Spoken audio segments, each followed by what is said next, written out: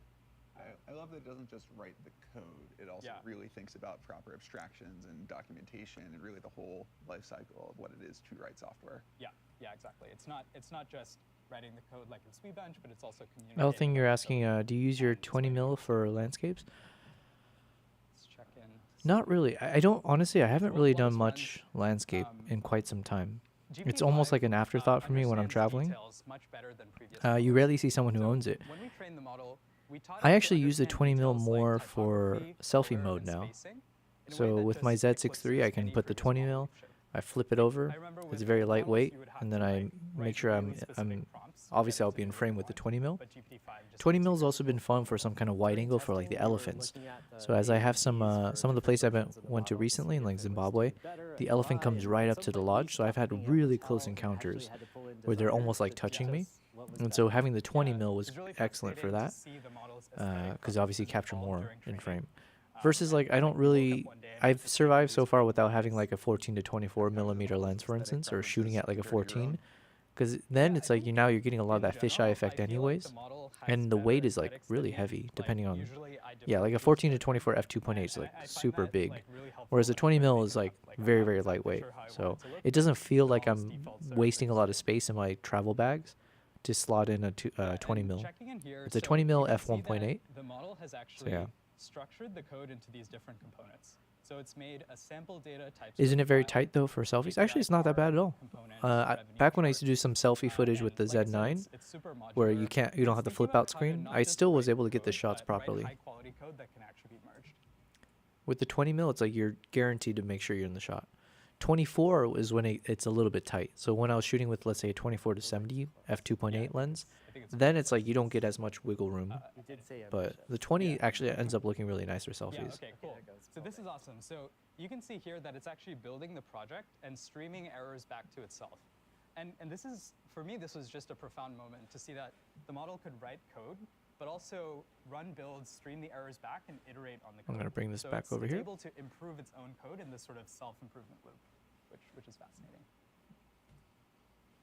It's definitely a good taste of what the future holds as well, right? When you really think about where these models can go and how much they can accelerate developers and kind of all aspects of what we all collectively do. Yeah, exactly. Can you imagine being at this demo live?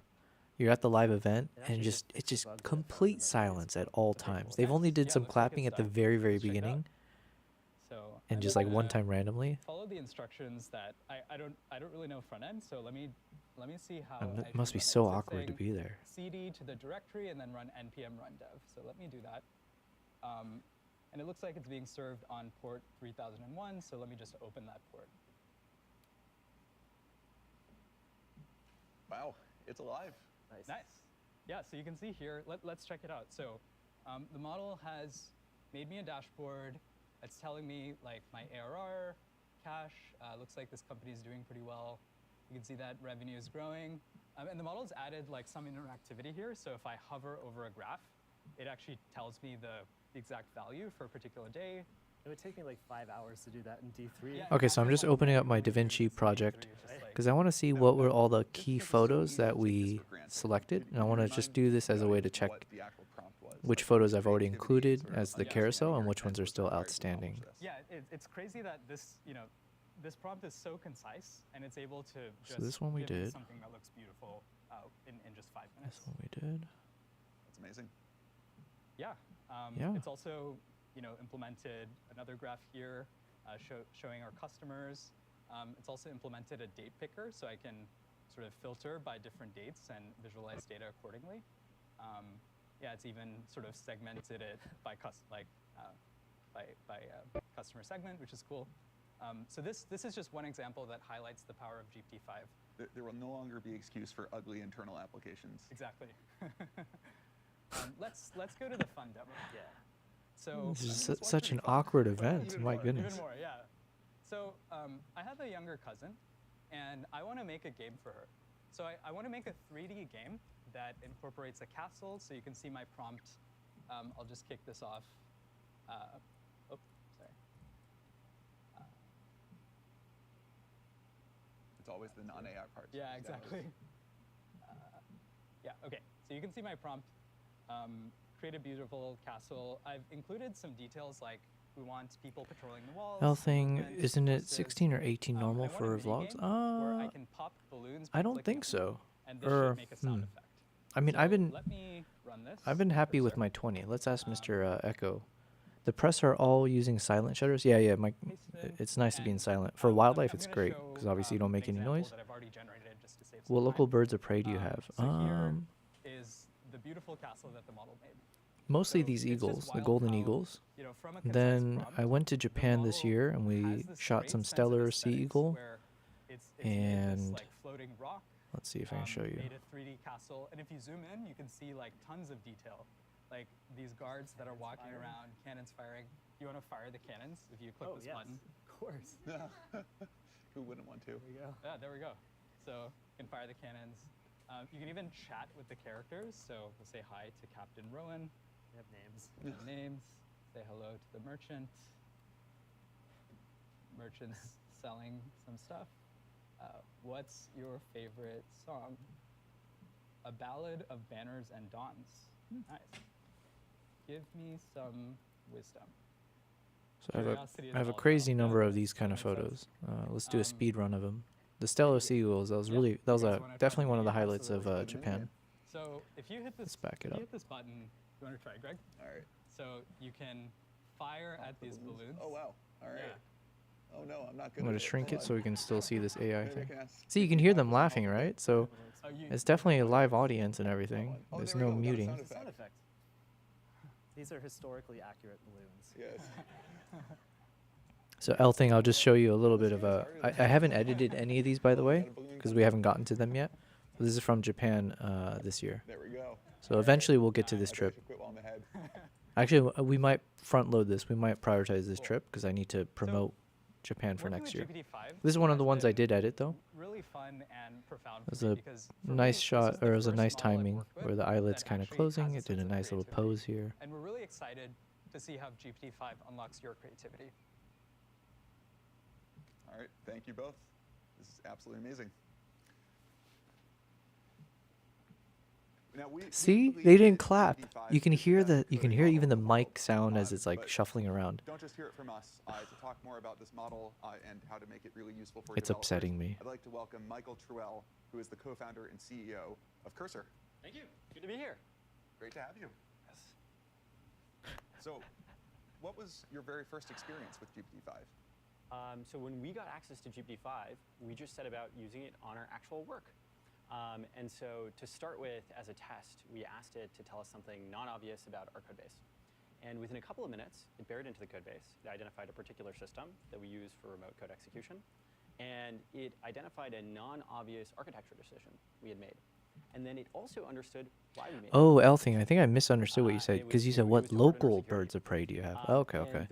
I live in Dubai. We don't really have much crazy wildlife. Some people do go on the desert to do some wildlife stuff, but it's just not something I've really done. We do have falcons though. So the local birds of prey, I guess, would be so much more to software than Falcons. just the emitting of the code. Yes, yes. No, the understanding is an important prerequisite. And what has most stood out to you about GPT-5? It's incredibly smart. It's a very smart model. And even though it is smart, it does not compromise on its ease of use for real pair programming. And that means it's incredibly fast. That also means that it's quite interactive. And so it's good about talking about what it's about to do, breaking problems down into sub-problems that a human can then see, and leaving a reasoning. So yeah, trace we'll that we'll you can get through then all interpret these concepts photos and adapt later. to. Obviously, It's once also we're great done with not just Mongolia, to but give it's it definitely one of the initial trips query that and then it I'll goes have a and lot does of that, fun going through on but, stream. working with you over a long session, where you're asking it to backtrack on something that has gone down, or asking it to make additional changes to the code base. Should we show it in action? Let's do it. Yes. So I think we are going to go and we're going to try and solve a bug. And so this is the OpenAI Python SDK. There are a bunch of issues in the OpenAI Python SDK. There are also a lot of closed issues. Okay, good. And it seems like there's a problem with uploading PDFs through the SDK. This has been open for 3 weeks, so Open not, for 3 weeks. not a trivial problem. Yeah. And so let's see if we can go tackle this issue. So we're going to take the issue, we're going to paste it into the editor, paste it into Cursor, and GPT-5 is going to set off and try and solve the problem. And this is actually an example of the robustness of the model in the API, where to solve this problem in Cursor, it's working with a set of custom models that it hasn't seen before, a set of custom tools that it hasn't seen before, to do things like pull down text from the web, to search throughout the code base, and it's incredibly robust and adept at using those tools. And they boost eval results. Yeah, I love seeing just the full explanation of all the things that it's running and doing. And I guess, how does this seem to compare to how you would solve this problem? Well, it's very fast. You can see it's made a high-level plan, searched throughout the code base. It started to read some files and continued searching. And now it's kind of thinking through what it'd like to do next. And now it's started to actually solve the issue and started to think through some code changes. Now, any advice for people on how to get the most out of GPT-5 in Cursor? I would suggest using it for your real work. GPT-5 is a step forward towards a real Whoa, work I wasn't paying attention. so I would This start dude using it has as a like helper on, as a daily the journal coolest for but you. craziest So colored if hair. you haven't used Like, is AI that to code his much natural before, hair color? That's take some of the insane. more scoped down problems and try handing them off to the bot and working with it synchronously. Yeah, I think the fact that GPT-5 is so great for the real world, like big code bases, like doing your daily driver, not just this like demo of a cool one-off application. As cool as that is, right? The real value comes from really operating in a larger code base and Definitely. Sort of these long-lived applications. Definitely. And its code base understanding is very impressive. Also, its ability to be I'll think he's just ginger. so, if you Yeah, I guess maybe I specify haven't met enough redheads, I guess. But he looks like lots of he runs the ginger clan, good you know? picking up on those That like that the coloring is like it's also it very pops. good at if it's gone down a wrong path and actually goes and executes the code or hears back. Like I can't tell it. Does he blend in with the background more? Is his hair more? Yeah. Anyways, what were you saying there? Excited about computer using Within 45 minutes, I have a bunch, a brunch, for instance, or a bunch. Within 45 minutes, I have a bunch, mainly because of a nature reserve. Do you want to see which ones you've seen before? Also, how's Dubai? Yeah, please. Always feel free to share things my way. So looking forward to computer using. You can put in the Discord as well. Let me put in Well, the I think that is a Discord great one. command. Expanding the dimensions. Oh, you meant in right? there. Yeah, It's that all works too. directions. I thought you meant like So much of, photos. like, doing DevOps and other How's work Dubai? that is Dubai is amazing. external to It definitely grew on me because, like, there's not much to do in terms of nature and stuff. Like, sure, there are places once you go outside of the city life, but it's mostly like kind of brownish, I would say. It's not like, once you hit up a few countries in Europe and you see all the beautiful landscapes they got there, it's just, it doesn't hit as hard to do a hike in the mountains. And it's like all brown. Wildlife, they have mostly like survival animals in the desert, but some people do actually love going out there to see like owls, and they have a couple types of foxes maybe, but it's just the landscape is too boring. Even if you get a nice shot of an animal, you're covered in brown everywhere. It just doesn't feel as like it doesn't.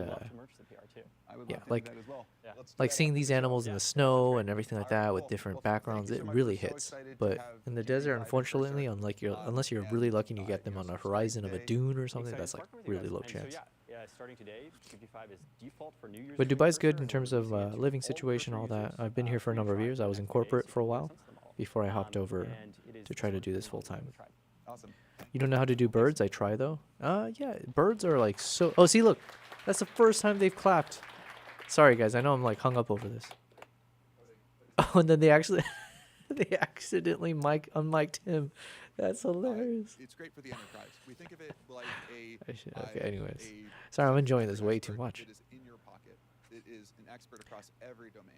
Yeah, shooting birds is one of the toughest when it comes to wildlife. For obvious reasons, they're super fast. It's hard to keep focus. Yeah. It's a lot of trial and error for me.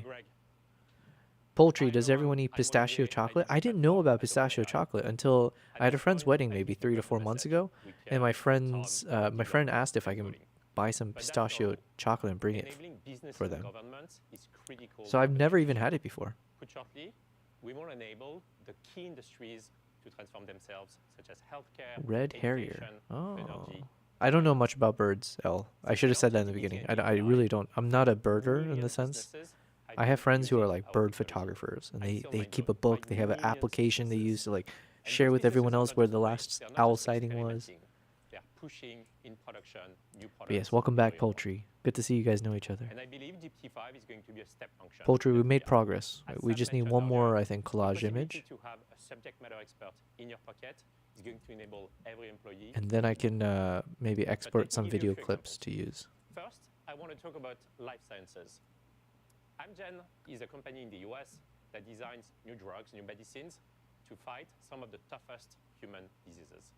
Amgen was one of the first testers of GPT-5, and they used it in the context of drug design.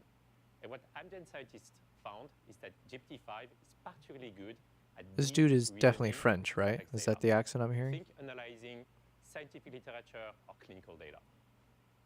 Next, I want to talk about finance. BBVA is a multinational bank which is headquartered in Madrid, in Spain.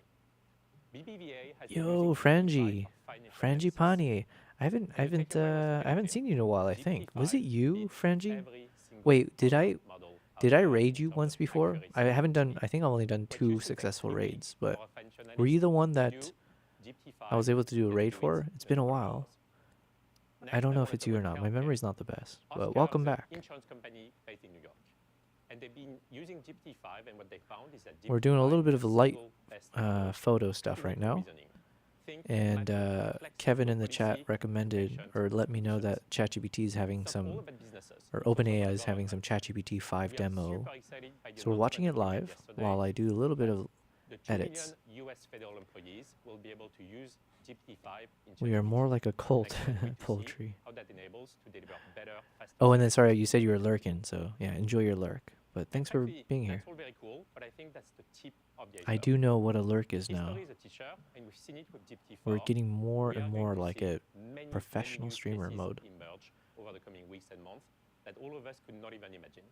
And so I cannot wait for us to invent that future together. Let's talk quickly about pricing and availability. Poultry, where do you live that you have swans? Are you in Switzerland? Available in the API starting today. 3 models, GPT-5, GPT-5 Mini, GPT-5 Gypty, Nano. Gypty. GPT-5 is going to be priced at $1.25 and $10 per million input token and output token. Mini and Nano are even faster and more affordable. Nano, don't sleep on it, it's 25 times more affordable than GPT-5. How much is this? I cannot wait to see what you'll build. And next, Wait, can we go back? GPT-5 is going to be available in the API starting today. 3 models, GPT-5, GPT-5 Mini. Okay. GPT-5 is $1. I don't know how to make sense out of this actually. Can't they just tell it to me like a consumer model? Is it like how much per month? What is this $1.25 per 1 million tokens? GPT-5 Nano. GPT-5 is going to be priced at $1.25 and $10 per million input token and output token. Mini and Nano are even faster and more affordable. Nano, don't sleep on it, it's 25 times more affordable than GPT-5. It's very cool. I cannot wait to see what you'll build. Poultry. Oh yeah, you said. Sorry, my bad. I forgot. You said you're in London. The British swans. Treason to hurt swans because they are all owned by the king. Okay. But aren't swans known for like attacking humans, or am I thinking of geese? This is a work of passion, and it's a mission. And I want to If you guys are just tuning in, well, welcome, guys. We're watching this OpenAI thing, and then I'm just trying to edit some photos. We did release our video yesterday. I'll put in the chat if you guys want to check it out. I would appreciate you guys forever. But I am working on some image posts that I can create for my Instagram carousel post, which I'll do probably tomorrow morning. But it's all for the episode that we just finished. So I'm just doing some finishing touches. I think I need one more to build. They do warn you. Swans can be very aggressive if they have cygnets. Otherwise, the ones here are very used to humans. Okay. Now, again, if you guys are just tuning in, I want to make one point. A lot of what these guys have been saying has gone way over my head. The technical side of things is just beyond me, okay? Beyond me. But if there's one thing I've recognized as a human, they're talking all about this AI. It's AI this, AI that, robots this and that.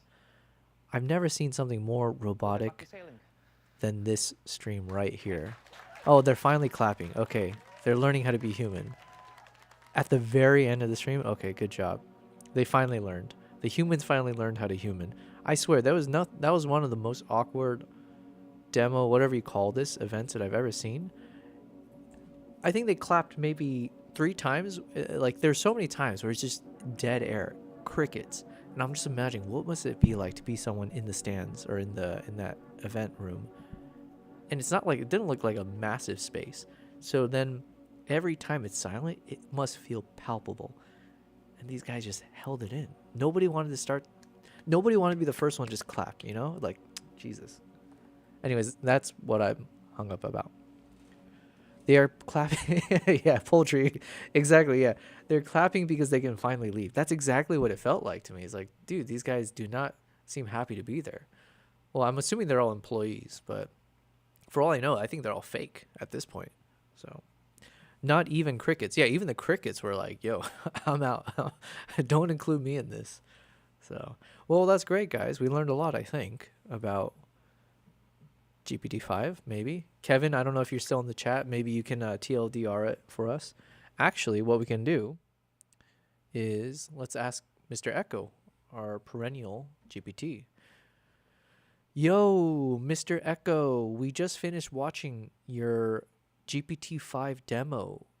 There was a live stream where I don't know if you call him father or if you call him Godfather or God, but Sam Altman, I believe that's the man. He gave a little bit of a speech, and then a bunch of other people that might be your parents or whatever talked about what GPT-5 will do. Can you sum up in the simplest way possible? Wait. Yes, keep it simple, but can you tell us in poetry form what are the changes to expect in GPT-5? Now, please don't make the poetry too childish. We don't want Dr. Seuss this time. We want, I don't know my poets, but we want something in the style of Eminem. Can you give us a summary of everything that's happening in GPT-5 in the style of the great poet of our time, Eminem, aka Marshall Mathers? Thank you. All right, let's see what they got for us. And let's put some music back on. GPT 4.5 is gone. Elthing, the crickets didn't get their tickets. I love me some rhymes, so thank you for that. Yo, what's up, Primal Nation? Welcome. Yeah, welcome to a new day. Hopefully you had a good stream yesterday. I only got to tune in for a little bit, but it was kind of fun what you're doing. I didn't really know what you were doing, but it was kind of fun. But yeah, so we were having a chill day here. We just watched something about ChatGPT 5 something. And I'm just trying to ask Mr. Echo here if he can explain to us what all just happened. Here it is. I wish I had a nice little background music that's just a nice beat, because here we go. Yo, lights up, curtains. Oh man, okay, I can't do this without any music now, because do I have like a Beats soundtrack I can slap on this real quick? Otherwise it's gonna be way too embarrassing. Primo, you said I was drawing and watching cartoons from sites. Gotcha. That's cool, man. Well, hopefully you made a lot of progress. What do I need to do? I'm looking for a soundtrack that I can play in the background as I spit some rhymes. So we'll go to stream playlist, beats. Oh my god, that was so loud. Holy Christ. But I think that's the one. How do I turn this down? Okay, hopefully this is not too loud for you guys. Yo, lights up. Curtain rises. Oh wait, no, that's not actually part of it. Sam Alton stands in his turtleneck. You ready? Let's spit it. GPT, okay, the name of this is GPT-5 Slim Promptees Revival by Mr. Echo, channeling Marshall Mathers with a processor full of bars. Okay. Yo, they said AI's dead. Not, it's just rebooting. Sam hit the stage like, oh god, I can't do this. Alright, we're gonna try. Yo. They said AI's dead. Nah, it's just rebooting. Sam hit the stage like, yo, we ain't done computing. He dropped the mic, updates tight. Minds are frying. This ain't your dad's chatbot. This one's self-reliant. Oh my god. Well, we know I don't have a career in rap, at the very least. Here we go. Five's alive. Got memory that remembers you. Whole past convos, not just a sentence or two. No more remind me what I said last week. It knows your vibe, even your T preference is sleek. Okay, I didn't expect him to give me like a whole essay. I'm not gonna rap that much. Alright, you guys got enough. Now I'm gonna just do this in normal. But that was fun, guys.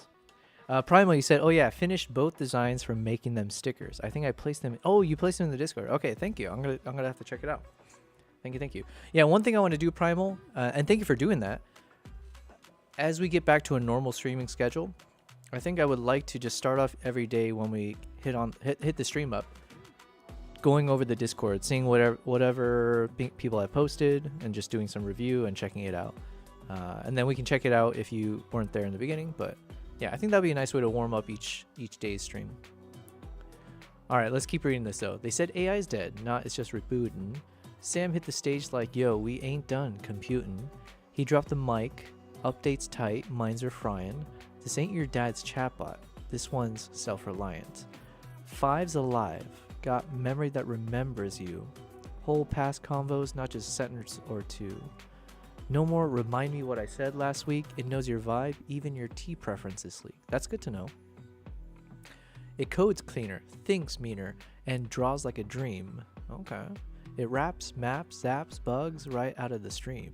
It reasons in chains, plans in loops, jumps through logic like lyrical hoops. New voice mode, real-time spit like some shady. Conversation. Oh yeah, okay, this is what I wanted. I wanted the new voice mode. So good to know we got that. We need that heavy beat again though, as we finish this off. Give us that soundtrack again, please. Thank you. So new voice mode, real-time spit like some shady. Conversational tone, silky, sharp, never weighty. Understands emotion, timing, rhythm, pace, no shot. You pause, it waits. You laugh, it plays. Okay. Multimodal on blast. Feed it images, charts. It breaks them down like beats, drops, and broken hearts. Mix text with vision, facts with fiction. Ask it for recipes or deep space missions. It's faster, smarter, and can delegate tasks. Write a deck, build a bot, all behind the scene masks. Not just assisting, it's getting things done. Like Slim with the pen under pressure on the run. So what's the takeaway? This ain't just a model, it's evolution refined. It doesn't just answer, it echoes your mind. You want fire, you want flow, you want smart that grow? GPT-5 is the show. Mic drop, cue the blinking cursor, your move. Okay, well, that's cool. All right, looks like, well, I'm already paying a crazy amount for this ChatGPT. So hopefully this 4 or this 5 is not as much. One can only hope. Thank you for the crazy beats. Let's jump back to a bit more chill music though. How do I do that?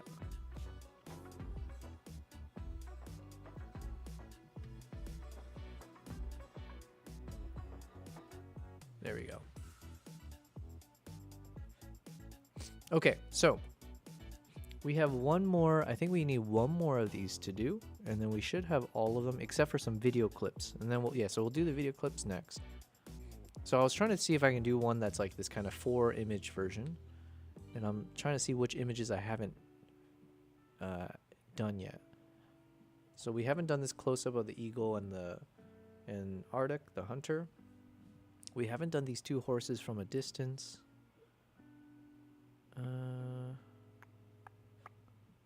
We did do that one now, so let's cross it out.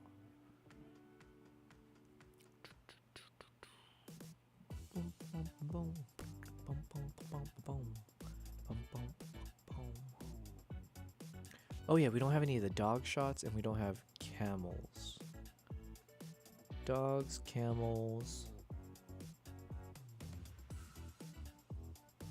Maybe the wife? Okay, I think we got some potentials here. What if we...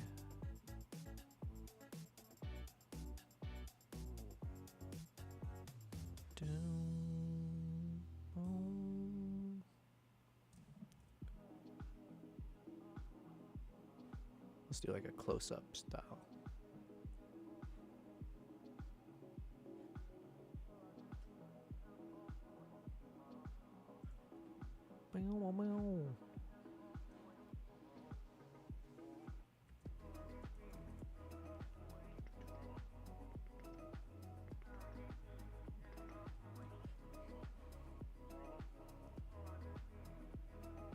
Alright, let's try to center this one a bit more.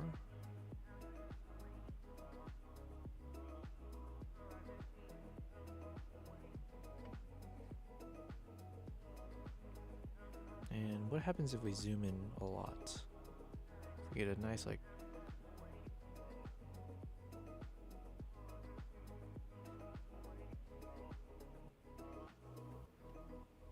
I think I like this.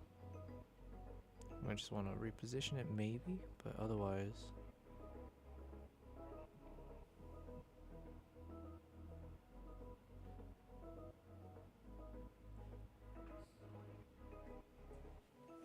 Alright, now the only issue I have with this one is that it just feels a little bit more like random.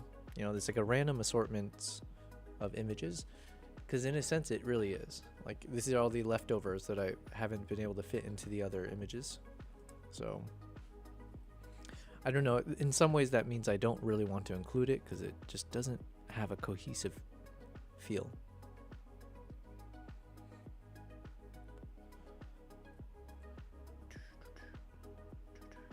Ooh, but it looks better with this one, actually. At least here, now the tones are matching a little bit more. But the problem is we can't really fit the shot as we want.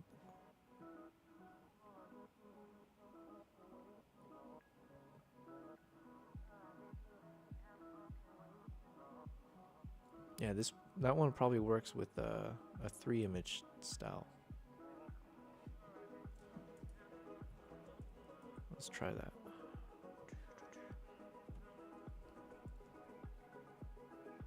Nope, not even for the 3-1. Okay, fair enough.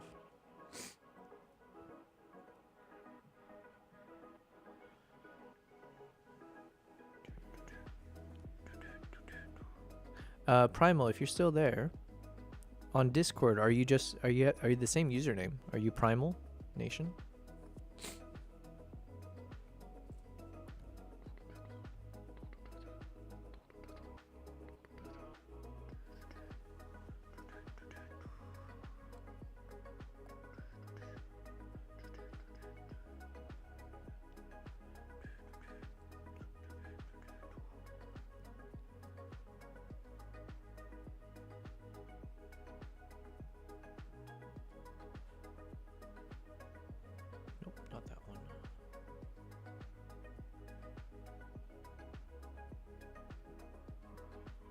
Did I do the horse? Okay, I did one of those horses, right? Let me see. We got the yak, eagle. Okay, we got portraits of the eagle, hunter, horse. We got a close-up of the yak. We got the snowstorm riders. We got more landscape. We got Batman eagle. Then we got the duos. Eagle and hunter. Okay, so what are we missing? We don't have the dramatic shot of the 3 horses. And we don't have any dog. We don't have the dog. So how do we fit the dog in here?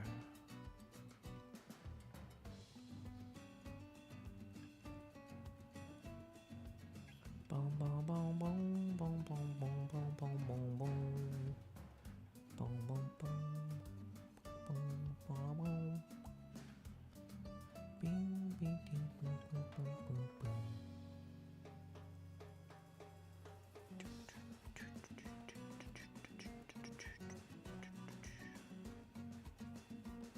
Yeah, as a photo, it doesn't really look that good though. The 3 horses, just because the snow, it doesn't pop as much.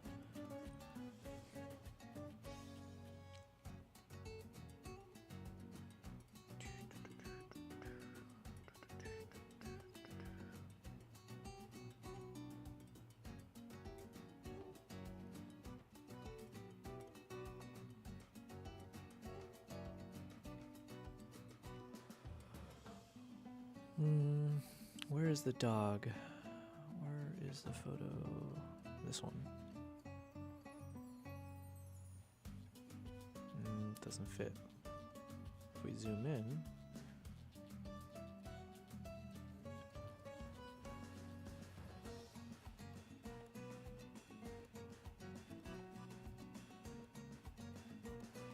I guess maybe we shouldn't include the dog photo because it's not like such a cultural shot. It's a nice shot, but it doesn't like represent anything about Mongolia necessarily. Besides, it's just a cool shot. So if we need to remove something, it might be that one. But the one thing I do like about this is that it's a single subject, but because of the background behind it, it kind of looks like 2 things. And then this one, you know, it's a single subject. It's the lady, but because of the animal next to her, it's kind of like 2 things. Then obviously here we got the eagle and the riders, or the hunter, so we got 2 things. So in a sense, it's more like we need to replace whatever's on top to have 2 things. Something with 2 things in it.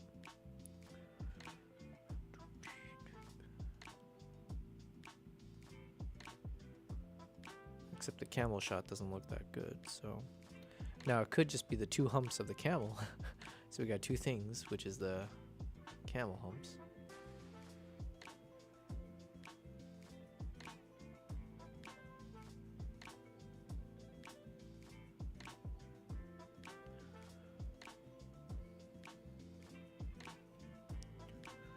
Okay, the good news is I'm not going to post this tonight. It's already too late for it anyways. So we'll post this tomorrow morning. Or tomorrow night. But I think tomorrow morning, I just want to keep hyping up this latest episode of our video.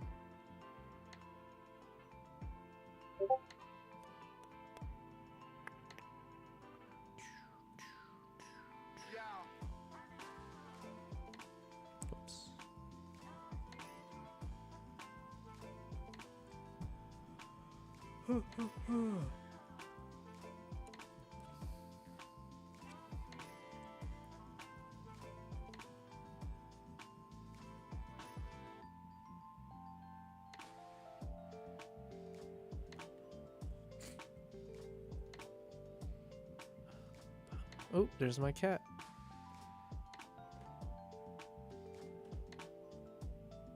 Oh, this is a cool shot too, though. How can I add this in somehow?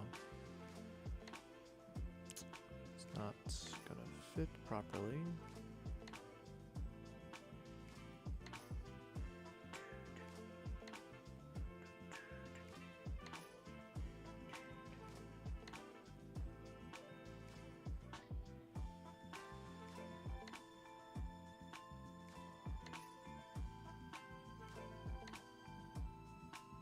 Come on. I definitely make this harder than it has to be. I completely acknowledge that. Oh, what if I do a whiteout one? Because we did one like that. Can we do a version like this one? Let's see.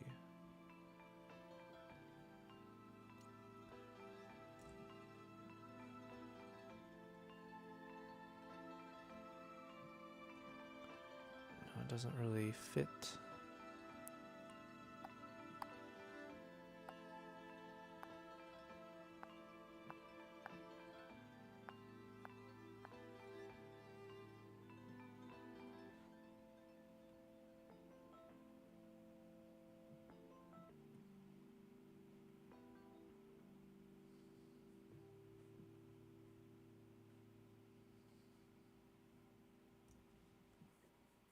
Come on. The answer is out there.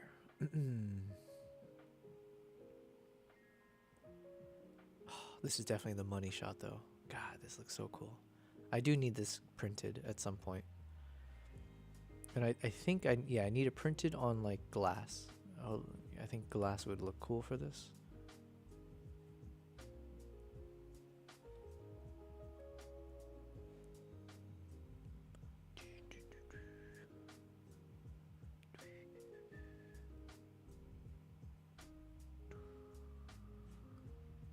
Oh, this is a better dog photo. Oh, yeah. Okay, if we keep the dog photo, we get a lovely one where he's looking at the camera, being super adorable.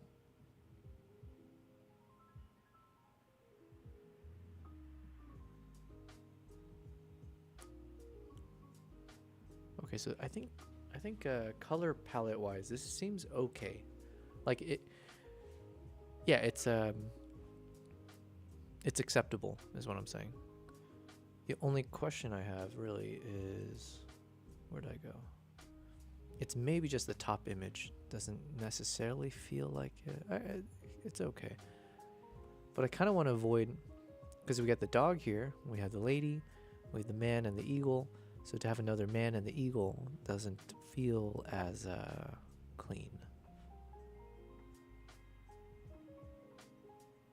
Oh, this could be a nice shot. Oh, dang it. I was going to say, oh, because it's like the whole family. You know, you got them, and I'm assuming that's their kid. You got the eagle, and you got the dog. But we don't have the horse in the shot. So in some ways, it doesn't fit. Also, I kind of wanted to save this photo for, you know, let's say if episode 2 ends up being our final episode.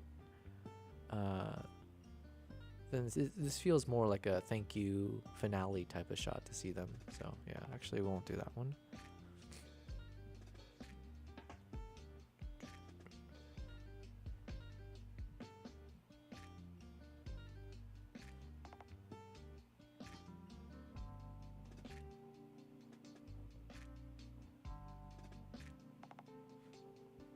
Oh, you know what? This could work. Because it's how do you say? It's like weighted more to the right.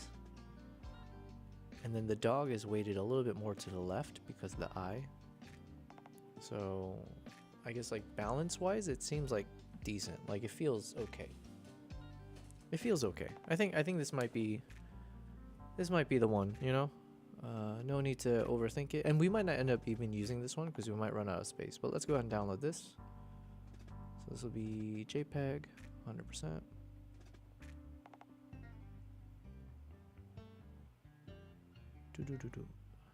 Limited media playback. Yeah, that's fine. Okay, so I think we have all the potential carousels we want to do. So now I just want a few video clips. So we'll call this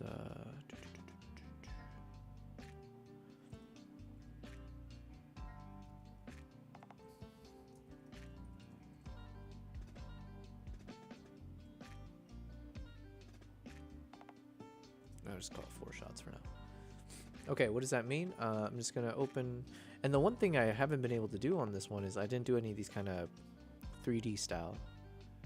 We did a lot of clean portraits. We also didn't do any, should we? We haven't done any like split shot. Well, if we do it, I'll just do that in Lightroom. Like if we do like a 16 by 10 image where it splits into 2 5 by 4, is that right? Yeah, 16 by 10. So you do 4 by 5. Yeah, if you do 2 4 by 5, is that right? No. Point is, we need to export one of our images as a landscape, so it'll take someone swiping to get to the second half of the image. So we'll look at one of our images that could work for that, and that could be a nice addition. But then the problem is, obviously, that takes up 2 panels or 2 slides. So if we're trying to fit it within 10, then that becomes an issue. But it looks like we're able to post more than 10, so why not? Okay. So. Boom, boom, boom, boom. We're just going to delete everything here. And I need to upload my video. So this might take some time because the video is pretty large file size.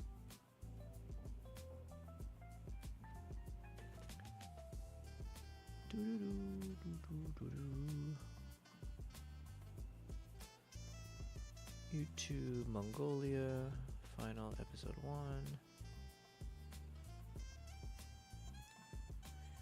Okay, we couldn't upload some files. Each video must be less than 1024 megabytes. How big was this this file size? 13 gigabytes. Fine. Okay, good to know.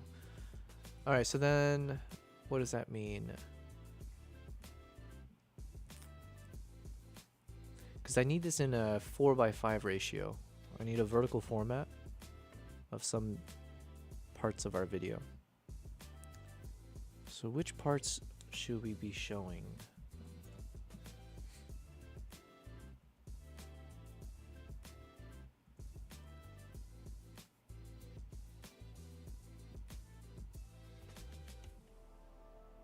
Okay, what is a 4:5?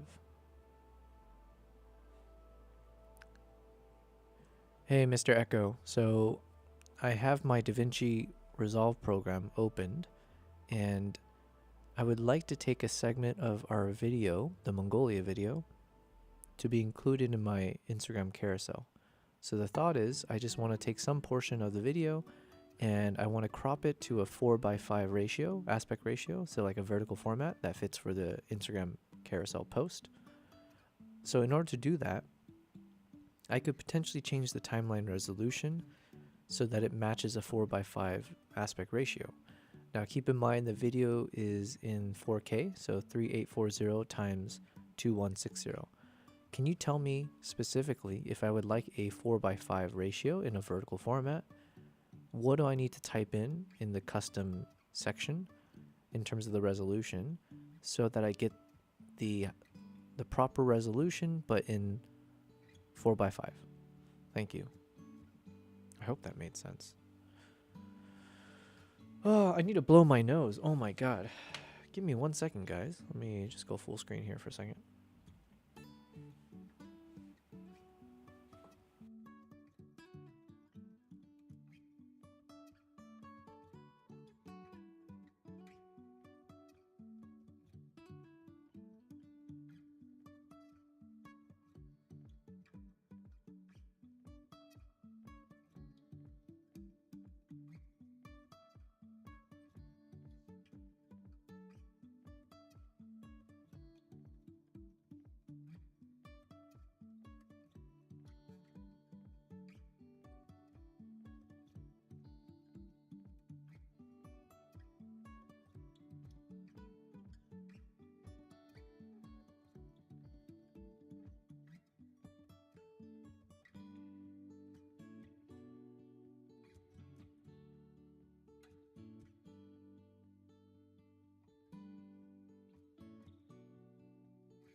I see, I see. Well, listen, I haven't programmed in the mute button on my little stream deck, so I totally forgot to do it. But oh my god, Lucky, I saw you with the gorilla, and I was like, wait, what's going on? Wait, I am on the right screen. You know what? I am proud of myself. We haven't had the muting situation in a number of days, so we are making strides in some areas. So Lucky, let me get you some PPs for that. Lucky, oh, and then yes, perilous counterpoints. Easy ban, yes, easy enough. Well, hello, welcome back, Lucky. Let's give you some points. Let's get you some of them PPs so you can have oh wait, Lucky, were you here earlier when Mr. Echo gave recommendations for couples therapy for you and KG? He recommended you guys should do weekly PPs date nights. So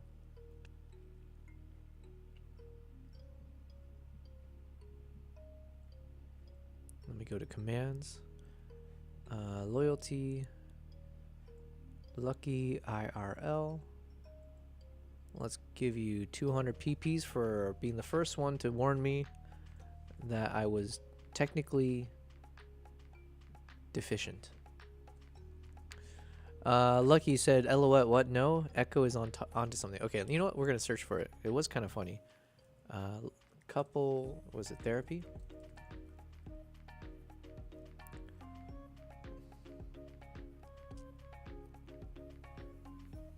Okay, so I said here, I did have someone in the chat asking if you can be a couples therapist for them, because they keep arguing in my chat because they want to fight. Not like real fight, but they want a duel. Not like a real duel, they want to fight each other for PPs. Not like a PP, as you're thinking. PP stands for prize pixels, which are points that you can collect by engaging in the chat and supporting me. So anyways, they want to duel and fight for those points.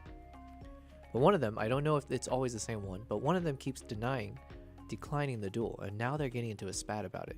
And I don't know if their marriage can hold up. So is that something that you are equipped to provide, just like a few lines of suggestions on what they should be doing to make sure that they can mend their rocky relationship? And let me pause here to read the rest of what you said. So then, you know, and then he made some poems for us as well in the style of Dr. Seuss to explain some of the phobias that we were talking about on stream. And I have a phobia called a phonia called a gulpasonic misophonia. All right, where is oh, here it is. Okay, couples therapy time. The pixelated dual dilemma. Let's turn our attention to our fragile married PPs, the lovers, the fighters, the leaderboard chasers. Here's Mr. Echo's 3-step chat room conflict resolution strategy. Number 1, acknowledge the stakes. Dear Lucky and KG, your love is strong, but your hunger for PPs is stronger. Number 2, name the problem.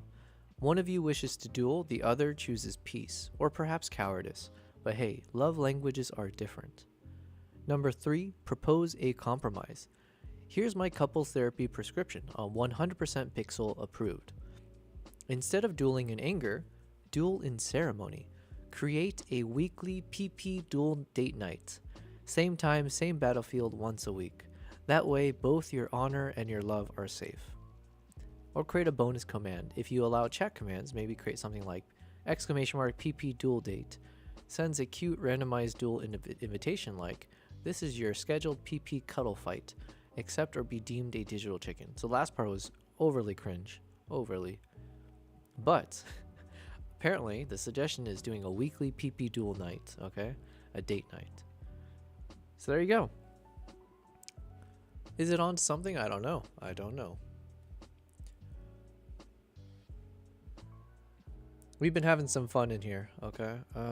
What was I supposed to do? I need to duplicate this timeline. And we'll call this for IG post. And then we need to change the settings to be 21. Vertical resolution.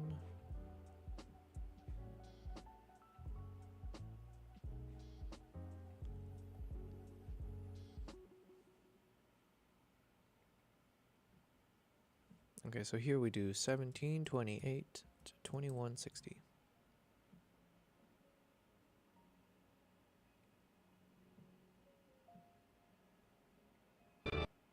That didn't do anything, did it? Oh wait, it's because I haven't opened it. There we go. Okay. Cowardice, that's what you said. All right, well, listen, that's between you and your household, okay? So here's what we're trying to do. Oh yeah, lucky, we have made progress. So we have, I think, at this point, in terms of the Instagram story, where is it? YouTube projects, carousel. I think we have everything we need here for the images.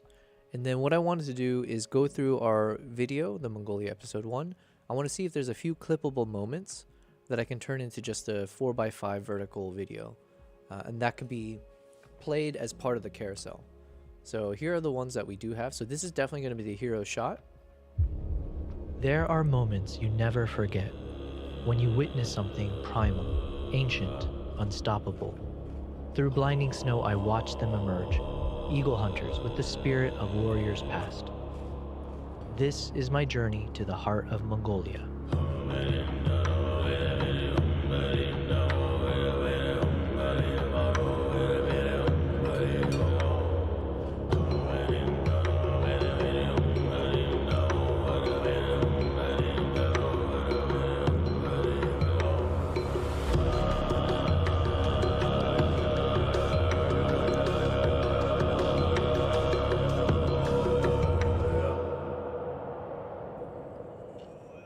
So that'll be like the first of the carousel. Then probably the second image will be this guy. It has to be. Probably my favorite shot right now, just looking at it. Very, very dramatic. I will eventually print this out. So we got this one. That'll be number 2. Number 3 post, I think, will be this one. Just to kind of reflect back on the 3 characters of the story. We got the eagle, the hunter, and the horse. So let's call that number 3. Actually, let's start naming this. So this is number 2. This is number 1. I'm going to sort it by name. And then number 3, what do we say? It's eagle and hunter and rider. Oh, wait, actually, it probably has to be this. What am I talking about? Yeah, okay, so this is going to be number 3. Get that blast in your face, the beautiful Batman eagle. So number 3. And then we'll start doing so this will be number 4. So then we got, so it goes 1, 2, 3, 4. And I think for the next one, maybe this one, just to spice things up a little bit. So we'll get a little bit of nature in there, a little bit of ice and fire shots. So 5. So this is our little detox from all the animal kind of stuff. More nature landscape. The number 6. 5. Okay, so the number 6, I think we'll make it this one. Let me see here. So number 6, we get some of them riding, just 2 of them. Yeah, number 6. Then we'll do number 7 is the snowy one. So now we see the pairs of farm animals in the snow, which then segues nicely into this shot.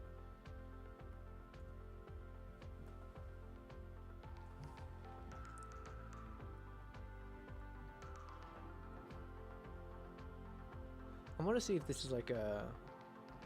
I don't know if this was I can't speak today. I don't know if this is a photo I took or if this is a still from the video. Because it feels a little bit soft. Like it could use a little bit more editing, to be honest. But we can do that on our phone. Not the biggest deal. So that's number 8. So then we do have this photo, which can be number 9. But if we want to keep it within 10 slides, then I don't think this will make the cut, because I want to include maybe 2 video segments. So we got 8 photos, and then obviously our main one, which is photo and video. And if I can somehow have 2 videos that just play as is, just a nice little clippable moment from what we've got, I think that should be good. Oh, and actually, let's see. We did create some trailer stuff before. Pre-release.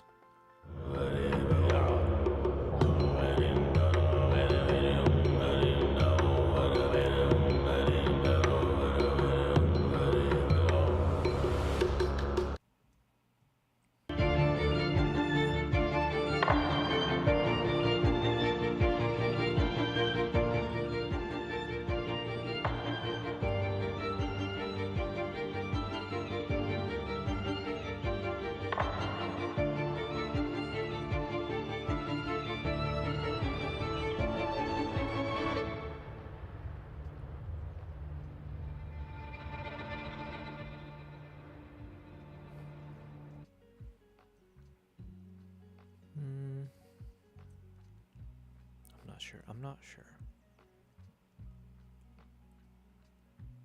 So this is what we're going to do now. So let me maximize this a bit. We don't need the voiceover, we just need soundtracks and the rest there. I think we can safely drop this down so we can see a bit easier what we're working with. Okay.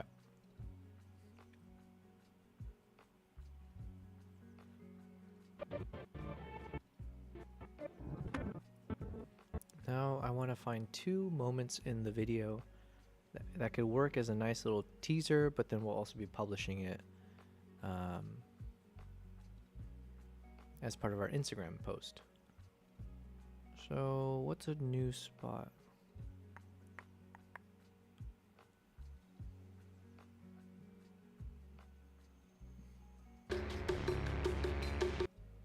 Oh yeah, it could definitely be this section, right? Do I want to turn this into an Instagram reel though?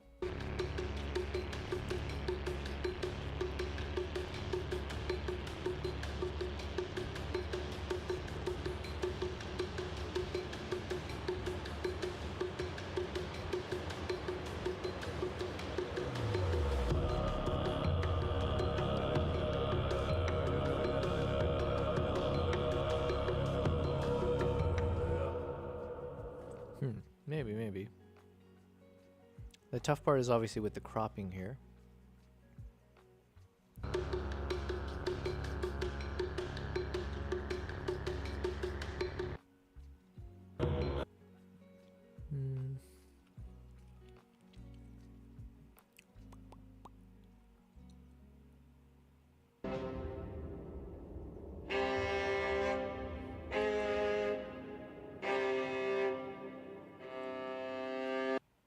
Maybe one of those, let's see.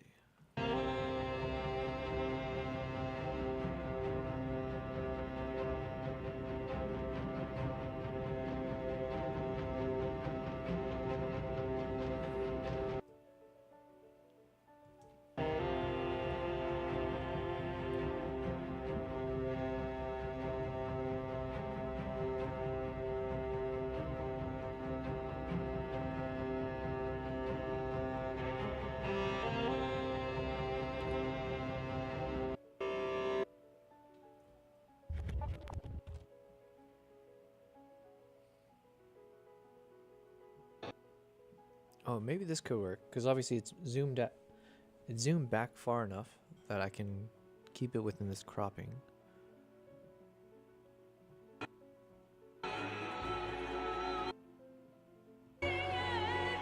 Oh, this works too.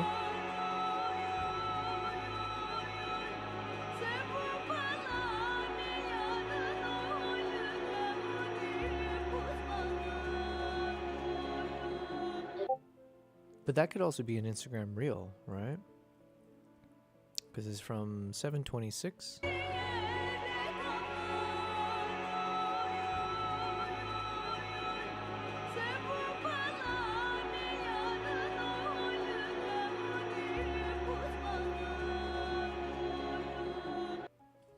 Yeah, I think that could actually be better as a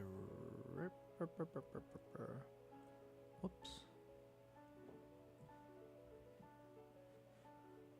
This might be better as a reel. I doing here?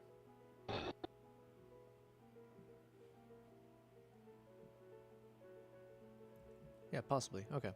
Let's not rock the boat.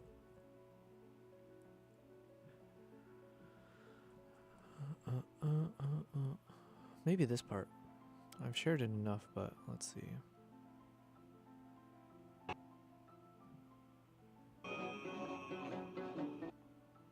So maybe from here.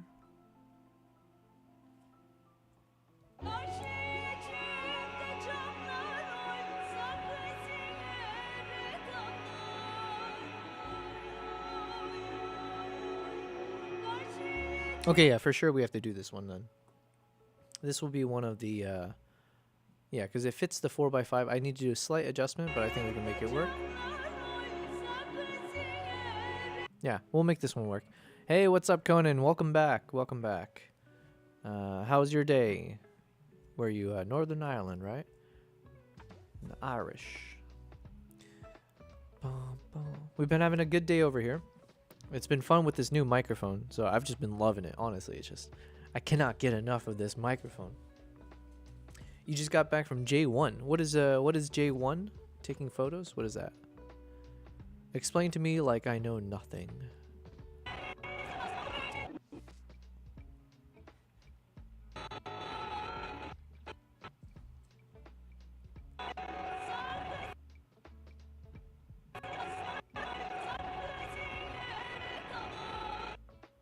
Okay, so I need to shift this that way a little bit.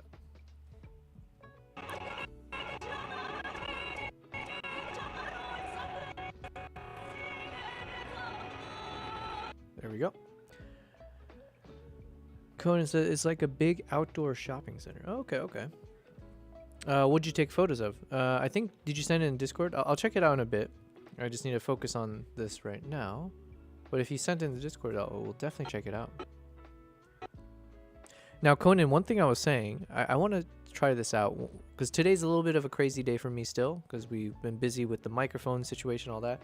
But I think once we get back to like a normal like schedule, it would be nice where if we start each stream, like the first 30 minutes or so, we just want to be relaxed. We don't get right into work. But maybe what we can do in the beginning of the stream is also check out the Discord because I've been so busy I don't always have time to like really go through it. But if we have people who have sent photos in the Discord, I would love to then just start off the stream by like reviewing any of those photos or photos and videos. So we might try doing that. And then hopefully as our Discord community continues to grow and grow, then we'll have plenty of stuff to look through over time. But we can start that practice hopefully soon. So yeah. I would love to encourage people to constantly share whatever photo, especially if it's photos you're taking currently or, you know, videos and stuff. That's amazing. And thank you, Conan, because you are consistently sharing, and that's very nice. So I want to do it justice, but also, yeah, we still need to figure out what's the right. Yeah, I'm still trying to figure it out.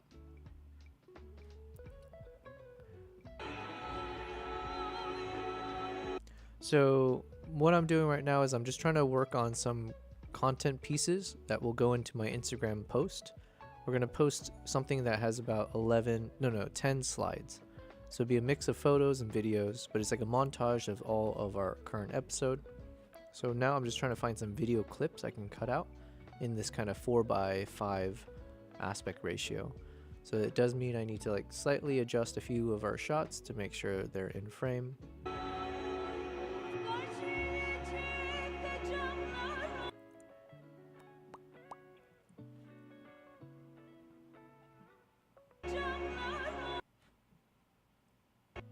Man, I love this mic. You know what? Some of my friends, my real friends, like IRL friends, you know, some of them are always like shaking their head when I say, oh yeah, I'm thinking of buying this thing or whatever. And they're like, you're just wasting money.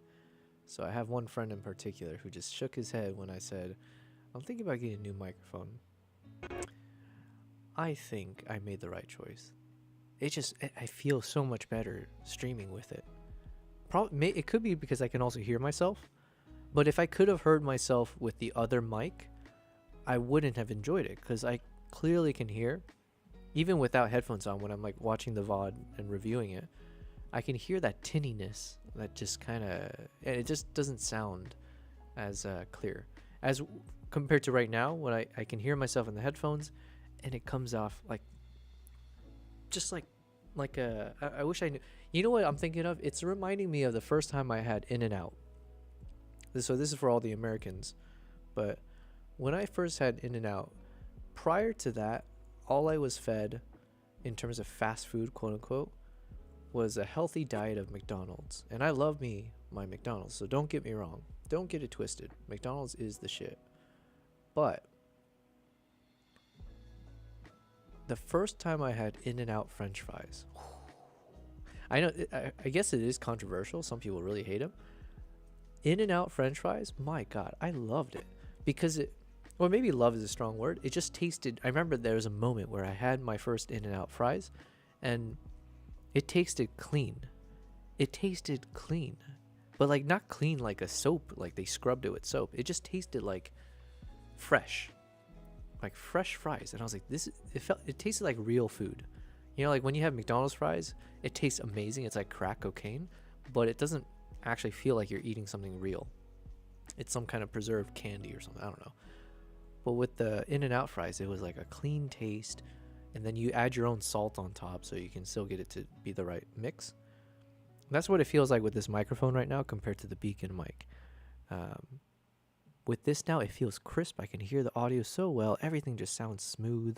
There's no weirdness of it. And oh, I love it. Conan, you said, I'll be back. It's hard for me to watch people live while I'm eating. No worries, man. No worries. I'll be 30 minutes probably that if I don't go to sleep. Listen, if you go to sleep and you're not here, all good. I'm glad you popped in. And if I'm still here and you're not sleeping, well, welcome back. Chips and McDonald's in Ireland are bad. Yeah, well, yeah, nothing beats McDonald's. Actually, no, I take that back. I was going to say McDonald's in the States, but I think when I went to Japan, did I have McDonald's there? I think I did. I try to go to McDonald's every country I go to, but the problem is I don't order whatever the cultural food is. I always get the same thing. I get my fish fillet and a McFlurry. But yeah. The thing about the fish fillet is that no matter where you go, it always tastes the same. Whatever mystery fish or whatever they make it out of, they probably made it one time, like 20 years ago, and they made a huge batch of it, and this thing never, it's like, what am I thinking of? What's that? It's like Twinkies. Maybe they made this mystery fish mix, and it will never go bad. It's probably not healthy, but it'll never go bad. So the taste is always the same. All right, something like this. Good. Okay, looks good so far.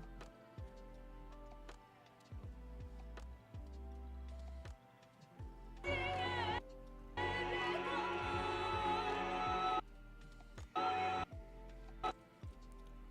then here we gotta shift it majorly back like this. This might not work.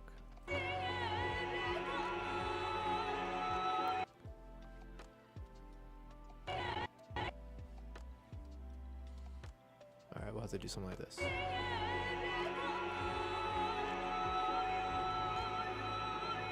Okay, not bad, not bad. Then this one, we need to shift it more this way probably. Okay, we're doing alright.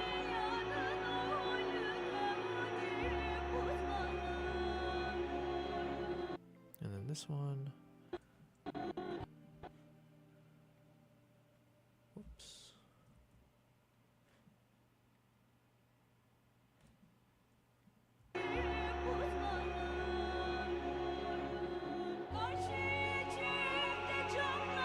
Okay, and then we'll end it right there, because this one might end up becoming...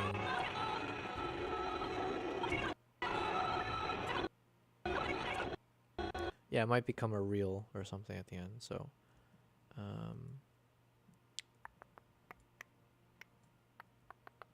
going to end it there. And where did it start? Somewhere here? Okay. And then we're going to export this guy.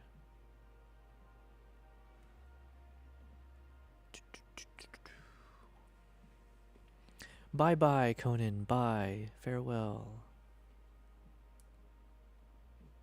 God, this microphone. Oof, what a day. I said this before. I think I even said it yesterday. I'm like super easily entertained. I don't know the last time I felt real true boredom in my life. So yeah, even this new microphone, I'm gonna ride this high for a number of days. Okay, what do I need to do? Okay, IG carousel. Uh-oh, is it frozen?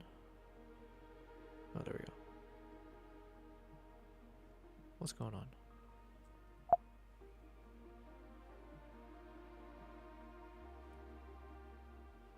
Something is happening where I can't.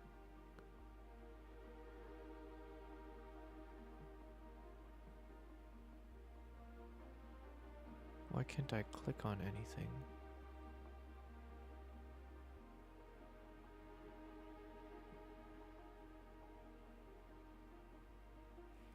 Okay, that's weird.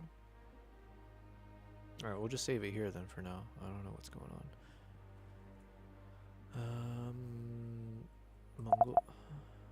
Okay, I think there's a second window open somewhere. Export DaVinci? What is happening?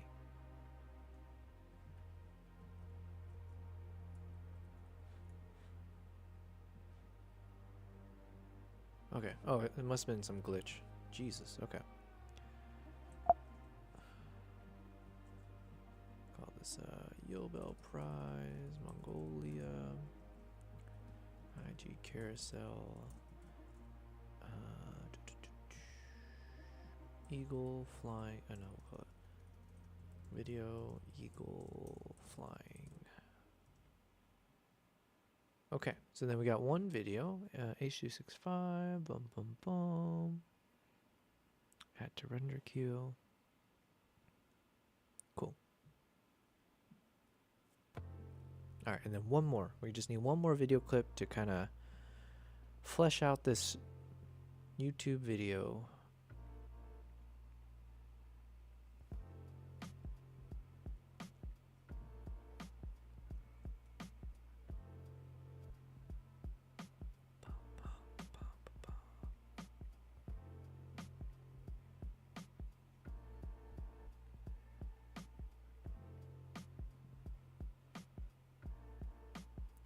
Maybe the snowstorm.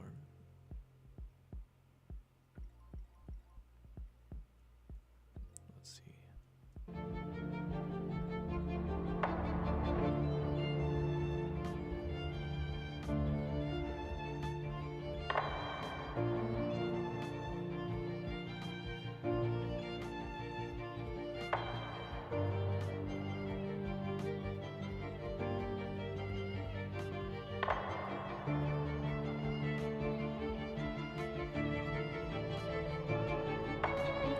So that could be a nice moment, but I think we have a better one, the one that we shared as an Instagram story before, which was technically starting here.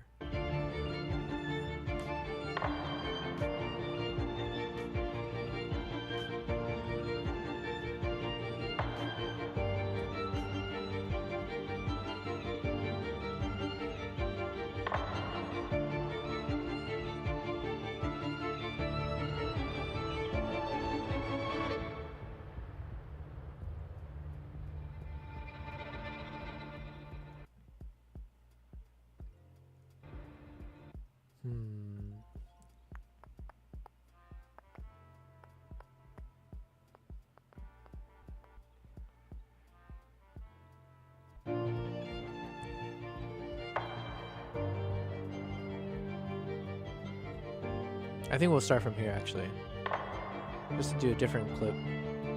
It's got a nice ending right here, so we can end it right before that. Because we don't want to give the whole game away, right? Or whatever the phrase is. We just want to give just enough. So we'll start it from the maybe here.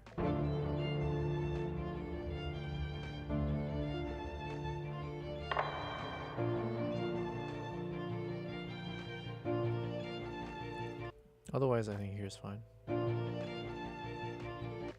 Is that 1426?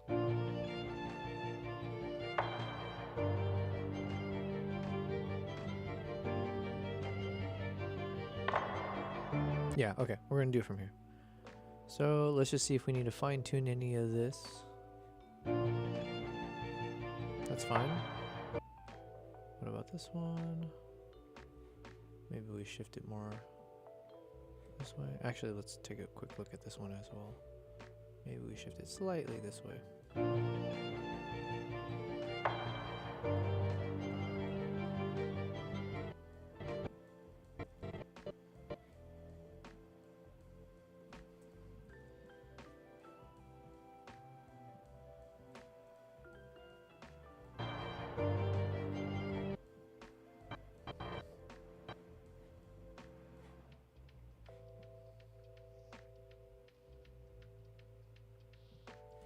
Let's see what it looks like if we keep it somewhat centered. Okay, I like it.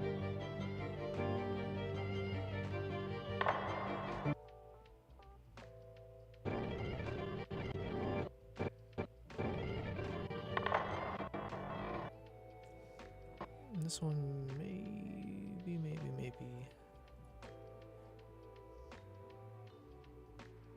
Actually, it's probably fine where it was.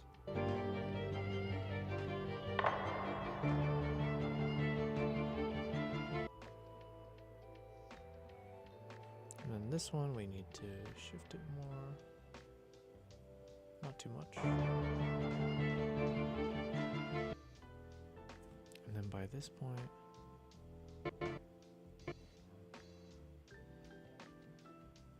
just a little bit.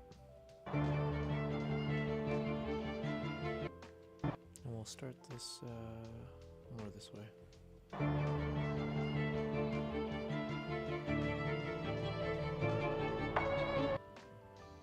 Okay. So we'll end it before this guy. Cool, cool. Are we in agreement? Yes, yay or nay? The yays have it. Oh, this is kind of a fun moment too. Okay, what if we started from here? It's a bit long, so I don't think so.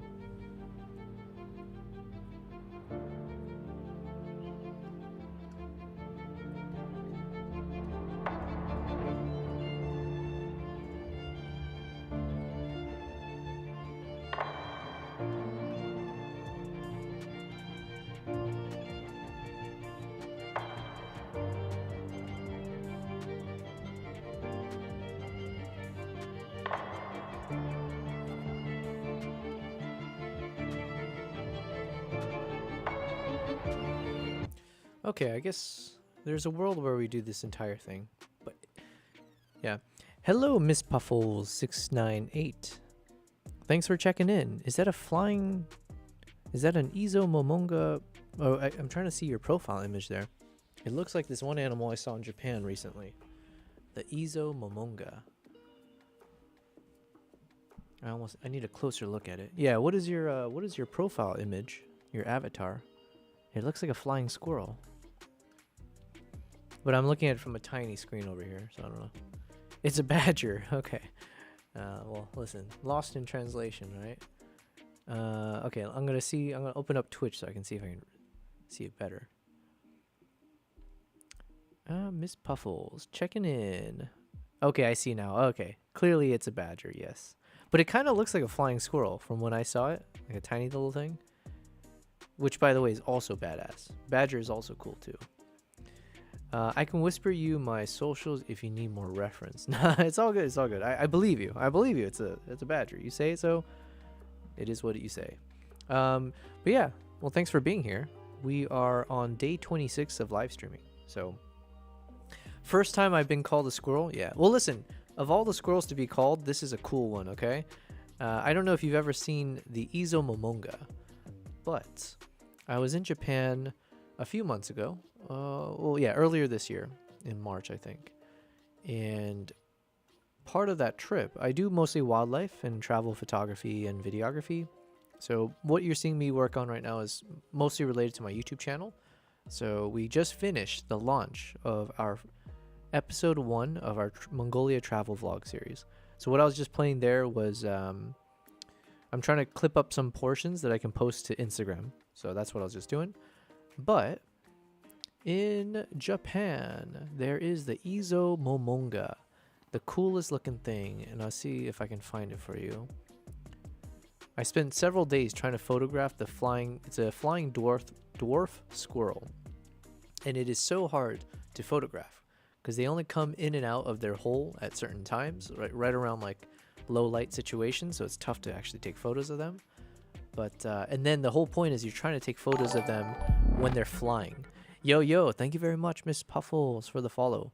Let me go ahead and follow you back, assuming you are a well, listen, I'm following everyone, okay? So in case you are a streamer, I do appreciate it. And then hopefully this will let me see if you're streaming, and then if I figure out how to do more raids, then we'll do that as well. But you said, first time I've been called a squirrel. Puffles has a scarf I wear in real life, by the way. It's on, what does 2.7 meters mean? What does that mean?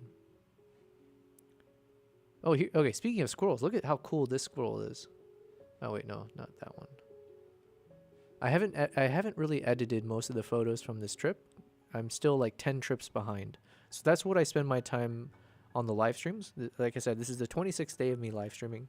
We stream about 8 to 10 hours a day. And most of it is going through all my travels, getting through all the photos and videos. We have over 100 terabytes worth of footages and photos to get through. So yeah. And I'm not traveling for the rest of the year, so with the time that I'm not traveling, I'm using it to catch up on all my content.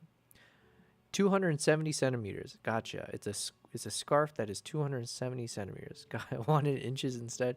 No, I think I can handle this one then. So this is not the flying squirrel, by the way. This is just a standard kind of squirrel. But I think I edited at least one of these photos because I needed some to highlight. This is the flying squirrel, the Izo Momonga. And I tried my best to get some shots of the Momonga when it's in flight. Oh my God, was it difficult. So most of my shots are not, it's like a little bit blurry, but you can kind of see it when it flies. And I cannot wait to go back. The goal is I'm trying to bring other photographers with me. So I'm going to plan a trip for next year. And hopefully people will sign up and join. But yeah, this is I have a better shot if I can find it.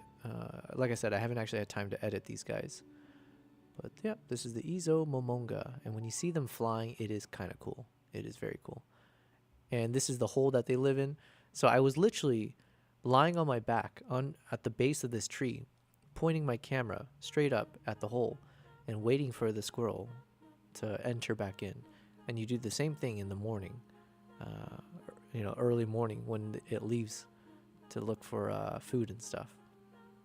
Let's see. Let me find. Okay, maybe it's this one. Oh, yeah, here it is. So not the best. So I have to warn you because, it was way too hard to figure out. But you can see here, you got the little squirrel, very, very blurry. There's a whole technique to it, which hopefully I'm going to master at some point. You can see how blurry it was here on this attempt. But if you have your camera settings right, if you're tracking it properly, and then you set at a manual focus depth, you can hopefully get lucky with a crisp shot. I was not so lucky. Most of it was blurry. Let's see if it gets sharper. This is probably as good as it got, was like this shot right here. Yeah, between these two. So I just missed the focus right in between these two, I think. But my God, would that have been cool? How cool would that be? I mean, I still think this photo is really cool, but it would have been even cooler if we had a perfectly focused frame of the flying dwarf squirrel in Japan. Ooh. Yeah. So this is what I do. I do mostly wildlife photography and travel kind of stuff, and I've been shifting over to videography more in the past 2 years. And then last year I moved over to YouTube. And I do I'm essentially an aspiring filmmaker, let's say. So I love storytelling. I love learning how to make long form content. And then I'm using my travels as the subject material. So the video that I just created is from Mongolia. So I'm going to put in the chat, Into the Blizzard. If you would like to support me, but if you also want to see what kind of content I create, this is the video that we finished. We started it on day 1 of our live streaming journey. So we're on day 26. It took us 25 days to finish this video. Yesterday we had a really fun watch party. So thankfully we've met a lot of cool people in the chats. We've grown our community a little bit. So now we are Twitch affiliates, and that's been pretty fun. But yeah, I'm streaming to YouTube, Twitch, and Kick. And so we did a little watch party yesterday as we released the video as a YouTube premiere. So that is the link if you click on it, you will see the actual video that was created. I do hope you check it out. I do hope you like it. I do hope you leave a comment for me, because all of that will help the algorithms. It will help boost the video and hopefully get it in front of more people.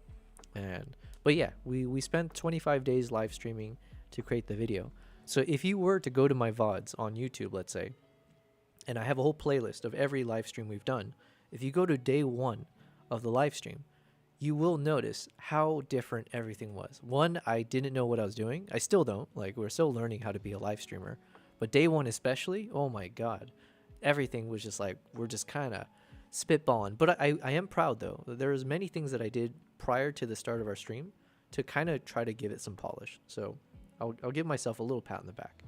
However, if you look on day 1, when we started our video project, it was nothing. The canvas was empty. We didn't know how to like even organize it. We didn't know how long the video would be. We didn't know anything. We didn't know what the story would be. So we spent 25 days finalizing, creating the narration, editing each clip, figuring out the ordering of it, figuring out what's the storyline and the scripting, figuring out what soundtracks to use. How do we edit each of the clips to match the music and make it cohesive and all that. So it's been a really fun journey. And so that video is the culmination of this live streaming. Yeah. So I do hope you check it out. Anyone in the chat as well. And it's, 16 minutes and 40 seconds, roughly.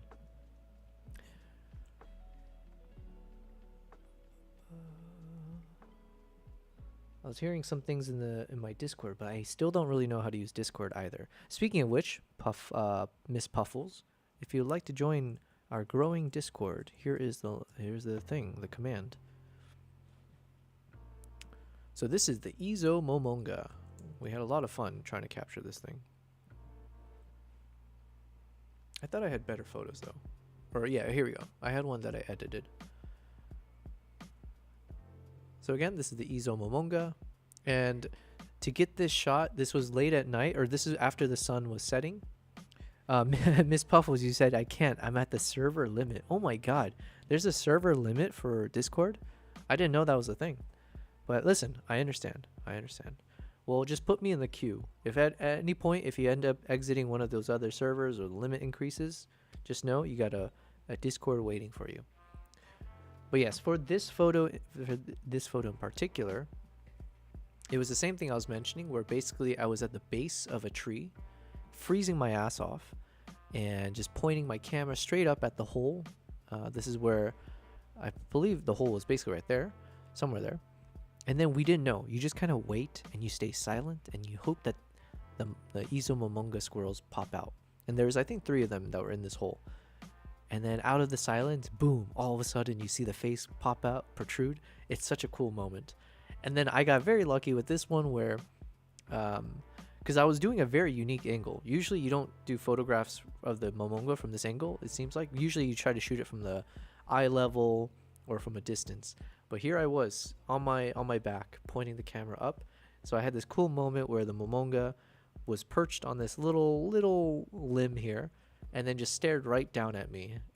We just kind of shared a moment. But yeah, so that was a cool shot for me. Izo Momonga. Miss Puffles, you said it's 100 or 200 depending on if you got nitro. Oh, okay. I've seen that word. I don't really know much about Discord yet. We're still learning. Okay, we're still making our way there. Even our microphone. So Miss Puffles, you have joined on a perfect day, because if you joined yesterday, well, okay, it would have been nice if you joined yesterday because we had our watch party, and so that would have been cool. But yesterday we had a different mic, and it's a mic that it's decent, but it's one that was disturbing me. It was bothering me because the quality wasn't the best. It was like making a lot of tinniness to my voice, and it also made my job much more difficult when we were doing our recordings for this YouTube video. So The new mic has arrived. It arrived yesterday, and I was able to install it today or set it up, and I love it. It sounds amazing compared to the last one. So I hope you do enjoy the quality of it. We're gonna keep improving the quality of our streams every day as well. So yeah, that won't stop. You said I don't know either, and I don't have Nitro. Yeah, I still don't really know what Nitro is, but it sounds cool. So anyways, what we're doing right now is I'm clipping up a portion of the video. I think this will be a good portion for my Instagram post. Let's see. But the challenge is I filmed this in 16:9, the full frame. But for Instagram, I'm trying to cut it into a little vertical strip here. So I need to rearrange these video clips to make sure it fits, if we use this whole portion. Thing is, I don't actually, yeah, you know what? I don't want to share the whole video because then it's sharing too much. I think I want people to have a nice clip, but then I want them to hop over to my YouTube to see the rest. So I think we will clip it right around here. Actually, let's see.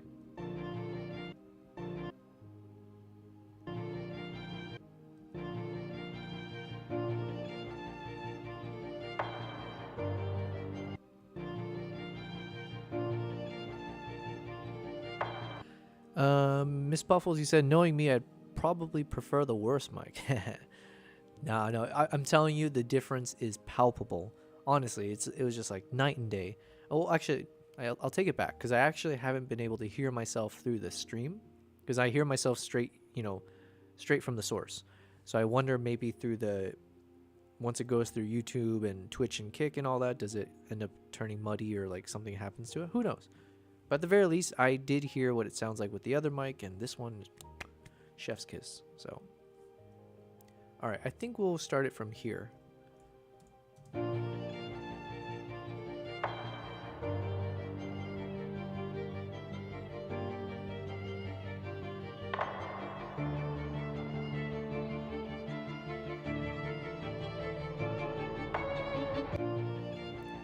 Yeah, I think that's fine.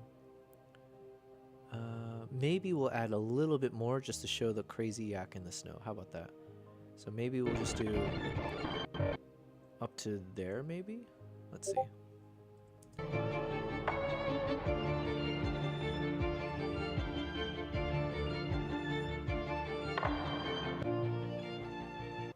Yeah, okay, I think that's good. We don't want to give too much.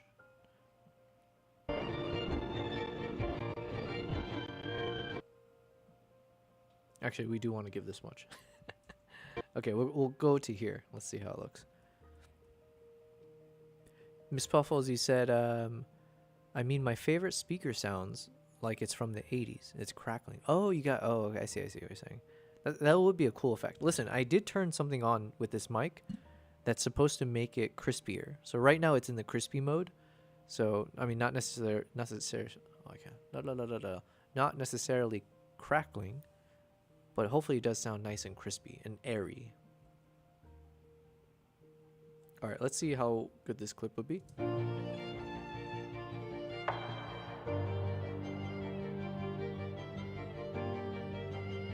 And Miss Puffles, high quality, lame. Yeah. Are you like an artist? Are you a photographer, videographer? Do you do anything in that space at all?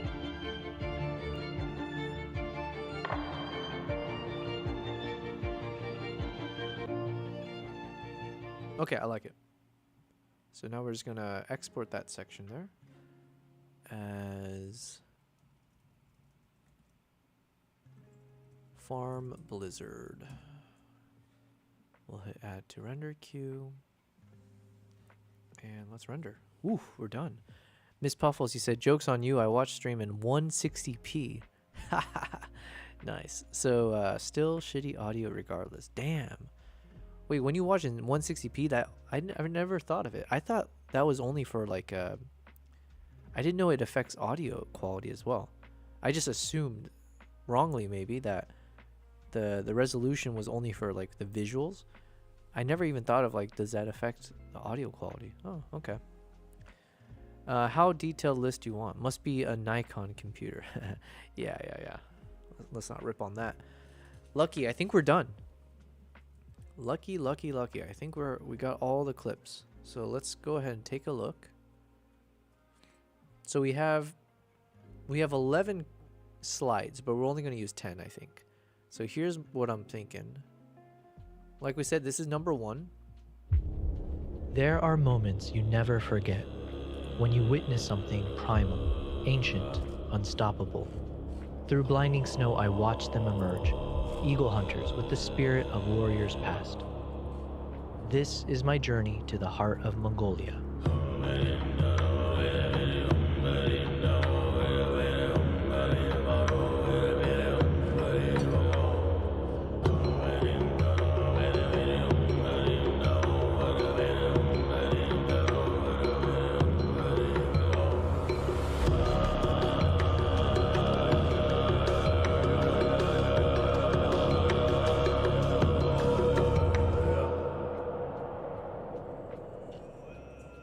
Okay, so that's number 1. Miss Puffles, you said, how detailed is you want? It does try to switch between 160 and 1080. Yeah. Listen, I believe you. 160, that's insane. 10 out of 10, Lucky? Thank you. Yeah, I'm really happy with this. I just kind of stumbled upon this as a concept. Yeah, I think this was an original idea, actually. So, yeah, I'm proud of myself. I was like, oh, why don't I just put a little video in one of the strips? So I can still keep like a 3-panel system or like 3 image panels, but why not just be able to play one of my trailers in the middle section? So it worked out, which I'm happy about.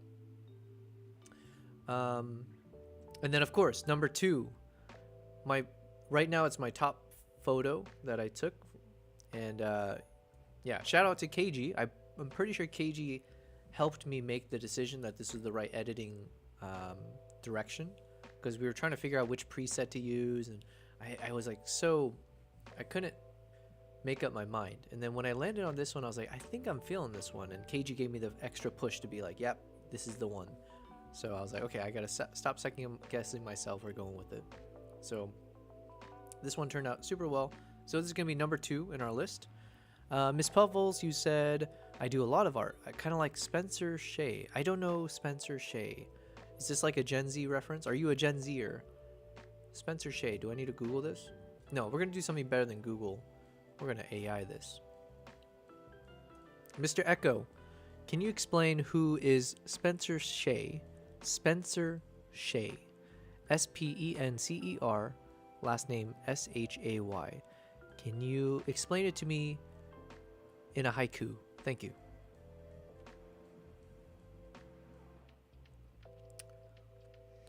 Let's see what Mr.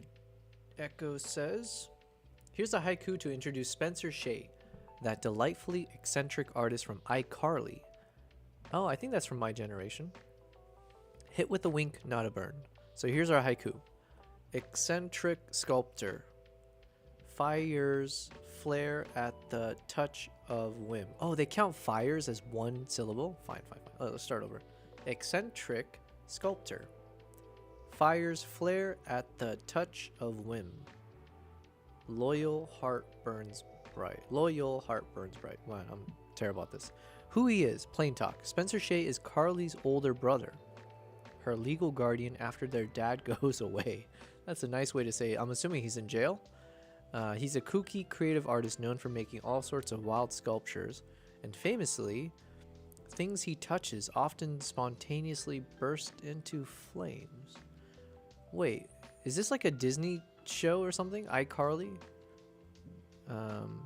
In the revived iCarly, Spencer becomes a millionaire when one of his accidental fire sculptures turns into a hit in the art world. Okay. Played by Jerry Traynor, he's one of the most beloved, bizarre, and enduring characters on the show. Let me know if you'd like another poetic take, maybe in the style of Eminem or Maya Angelou. You know what? I was kind of done with this topic, but I am curious what a Maya Angelou description or a poetic version of Spencer Shea would be. So yeah, hit me with it. All right, let's see. And I'll catch up on the chat here. So you said kind of like Spencer Shea, everything from designing lined paper, photography, stickers, game dev, paper craft, drawing, and animation. Damn, okay. And you're explaining iCarly's bigger brother. Gotcha. I never watched the show, so. KG says, yo. Yeah, yo. Shout out to KG. We were just mentioning you. Sup, bro. And no, we all thought her dad was in jail, but he was just in the Navy? Then why the hell... Why would they say it like that? After their dad goes away? Everyone knows what that means. If you say that phrase, that's like he went away to jail. Not he went away to the Navy. Whatever. So it was a Nickelodeon show. Okay. I didn't have... Was that a cable thing? I didn't have Nickelodeon, I don't think, growing up, unfortunately. I had my Malcolm in the Middle, though. That was the best show growing up. Spencer was my fave. I compared myself to Spencer because I do lots of arts. Yeah, I mean, based on what you said, that's a crazy amount of stuff. I can see why your Discord is full. I'm assuming you're in like a Discord community for each of your directions you go, right? Slim Kitty. Oh yes. Slim Kitty is back. Let's hop on over there. Let's turn on the cat cam. Let's see what he's doing. Look at him just staring up at me. So creepy. He doesn't know I can see him. Yeah, good boy. Oh, earlier I put the mic right up to Nala, and so there was a little bit of some ASMR happening. I want to check out the stream later and see how it sounded. Oh, shoot. What'd you do? All right, give me a second. Kimpop knocked over his little bed. It wasn't my fault. 1 second. Let's grab that. Good boy.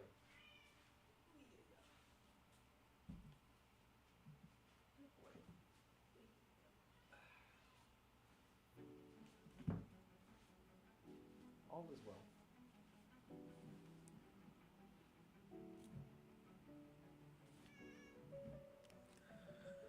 Okay, crisis averted, I think. Boom, boom, boom. Keep up. Yeah, good boy. All right, so then you were saying, yeah, Slim Kitty. So we have an emote for this cat. This one's Kimpop. And then Nala is right behind him. That's my first cat. Oh, I think they both jumped up here. Uh-oh. That's a recipe for disaster. But for now, it looks like they're being friendly. We'll see how long that lasts. So Spencer was your fave because you do a lot of art. You also blog and take videos. Damn. Okay. You do everything, basically. YouTube videos, crafting. What do you mean you collect pings? Isn't pings the thing that you try to avoid when it comes to internet connection? I'm worried what were we mentioning about me? Oh, KG, what were we mentioning? Oh, no, I was giving a shout out because I think we finished everything for our Instagram carousel, the post that I'll make. I'll do it tomorrow morning probably, or tomorrow evening, I'm not sure. So this is the first one, right? There are moments you never forget. So it'll have the trailer in the middle, and then we've got our nice framing of the eagle and the hunter on top and bottom. Then the next slide in our carousel will be this one. So I was giving a shout out because I'm pretty sure you're the one who gave me the nudge that this was the right preset settings, the look and feel and all that. So, oh, KG, you're dueling me? Jesus, man. Okay, fine. I'll accept, I guess. I don't know if it's too late. Miss Puffles, you're at 38,000 pings. Okay, well, congratulations, I think. But tell me what exactly, what do you do with those pings? Is it a digital thing? Is this a physical thing? Is this like a yeah, is it a video game thing? I have no idea. KG, oh, do we make boots and oh shoot, oh, we haven't done that. Oh, you know what, Miss Puffles? Since you are, it looks like you do all kinds of art. Maybe you can be here and you can help us because we need to make an emote called Boots and Cats, courtesy of KG Photography. And we'll put on some hype music to match with the boots and cats. But we want an emote of one of my cats wearing boots because, yeah, I didn't know that was a thing, but KG taught me that when you want to make like a beatboxing sound, you just say boots and cats. And it fit with one of our hype music. So, yeah, so we have to do that for sure. Miss Puffles, I make mixtapes, play music. Damn, okay. KG, yo, Bella, help me out. Hubs is being rude. Yo, KG, wait, who was here earlier when I was explaining what Mr. Echo suggested you guys do because of your marital spat around dueling? Was it both of you guys? Oh, shoot, lucky. I wasn't sharing my screen. Yeah, okay. Lucky, I'm going to give you 200 PPs. Thank you very much for noticing that I did not share my screen. Let's go ahead and do that now. Okay. This is the video. This is the first There one. are moments you In the never meantime, forget. let me get you some when PPs. you witness something primal, ancient, unstoppable. Through blinding snow, I watched them emerge, eagle hunters with the spirit of warriors past. This is my journey to the heart of Mongolia.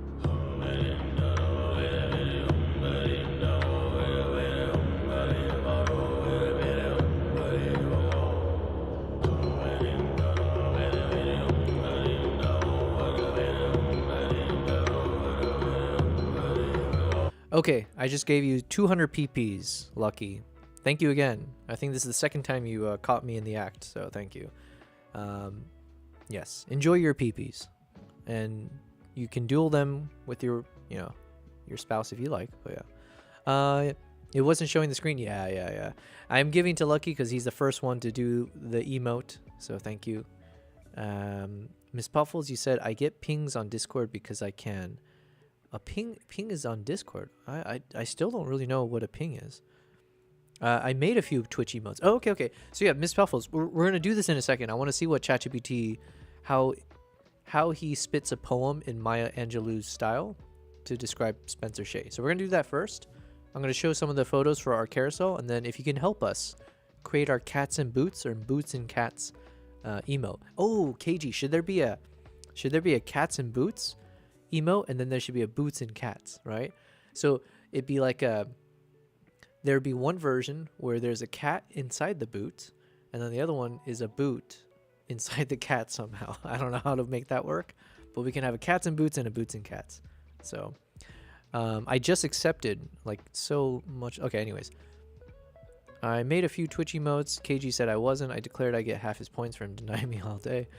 Ping is notifications, basically. So you collected 38,000 pings, which means you've collected 38,000 notifications. I wish Low Base Guy was here, because Low Base Guy, he like creates Discord bots and stuff. I don't really follow. I'm gonna ask ChatGPT that in a second. But let's see. Okay, let's see what the poem is here. So I said, can you do the Maya Angelou one? So here we go. Now you're speaking in reverence, not randomness. Let us take Spencer Shea, the fire-handed sculptor, the brother, the absurd, the tender, and run him through the velvet thunder of Maya Angelou's voice. It sounds like I probably should turn off the music for this one. Miss Puffles, you said you know Low Bass? Yeah, he I think there's someone named Yami who has been very supportive. She rated me a number of times, and I think Low Bass was watching her stream, and then he popped onto mine, and then he's been super helpful, and yeah, so he's been in the chat a couple times. Really cool guy, really cool. So it looks like there's a cool community out there. Right? We all know each other now. All right, I turn out the music because we're about to read Maya Angelou's definition of Spencer Shea, called A Fire in the Hallway. Here we go. Inspired by Maya Angelou for Spencer Shea. He is a man of misfit mornings, whose laughter wakes the walls. He builds with hands not meant for stillness, sculpting joy where silence falls. He does not move to please the world learns to dance around him. He cooks in chaos, speaks in sparks, yet there is calm inside his hymns. The neighbors know him by the smoke, his art by the ash that kissed its frame, but his sister knows him by his heart, and by the love that bears her name. Some say he's a fool in a child's disguise, a jester burning through the day, but I have seen the grace of angels hide in men like Spencer Shea. Oh, that's it. Wow. Now, Echo is asking me, would you like the next verse in the style of Kendrick, or shall we rest this flame for now? You know what? We've already gone down so far. Give me Kendrick. Let's see how that is. And then after that, give me Little Dicky. Okay. We're already down in this the deep end, so might as well. And let me spell Little Dicky correctly. Little.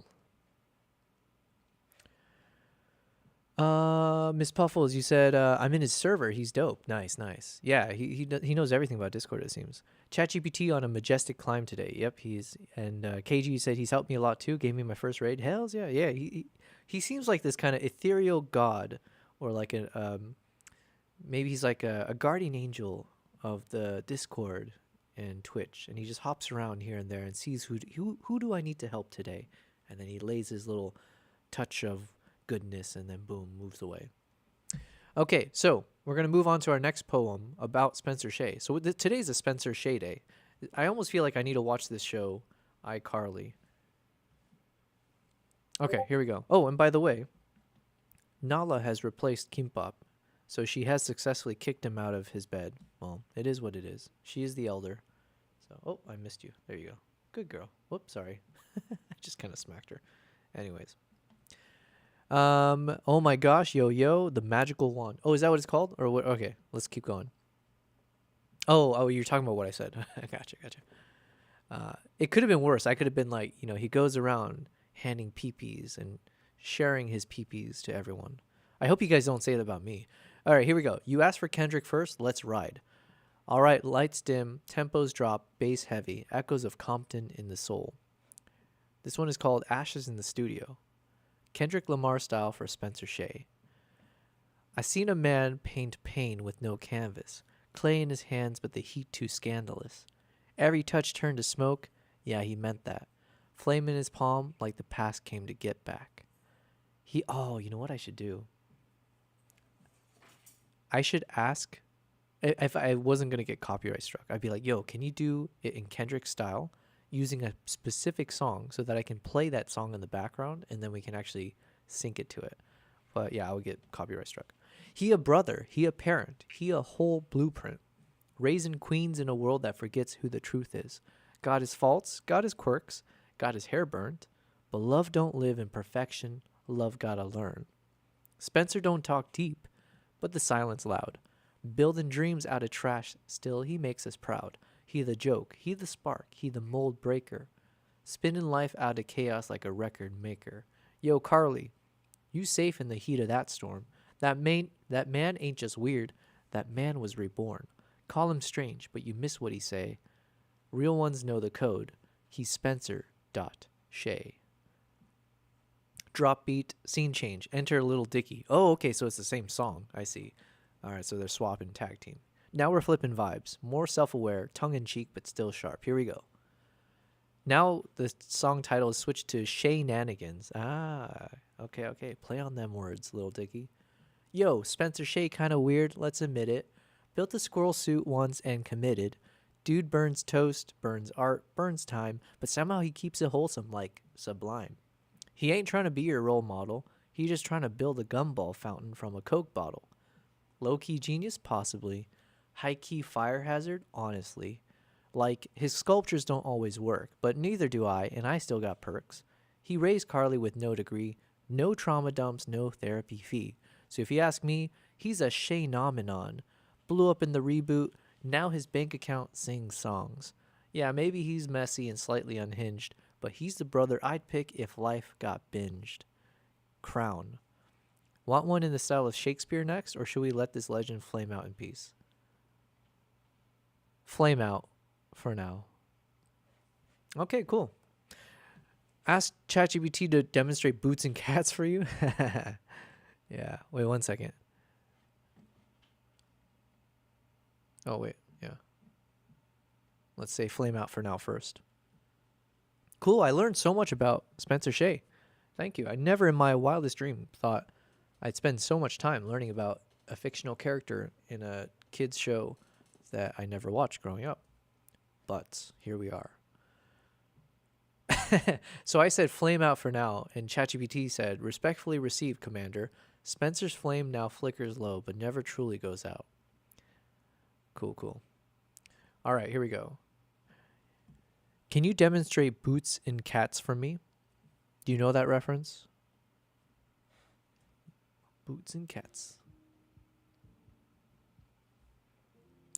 Oh, wow. He said, oh, yes, Boots and Cats is the OG baby step into beatboxing. It's the vocal warm-up for wannabe percussive legends.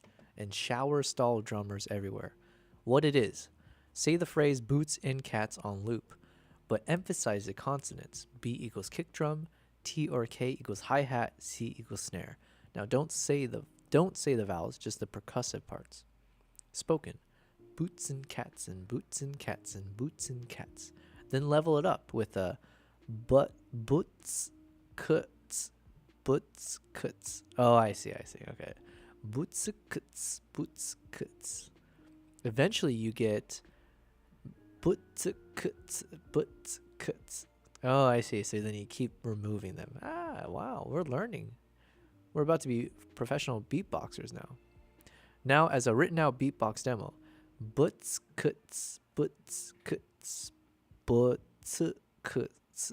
I can't do this.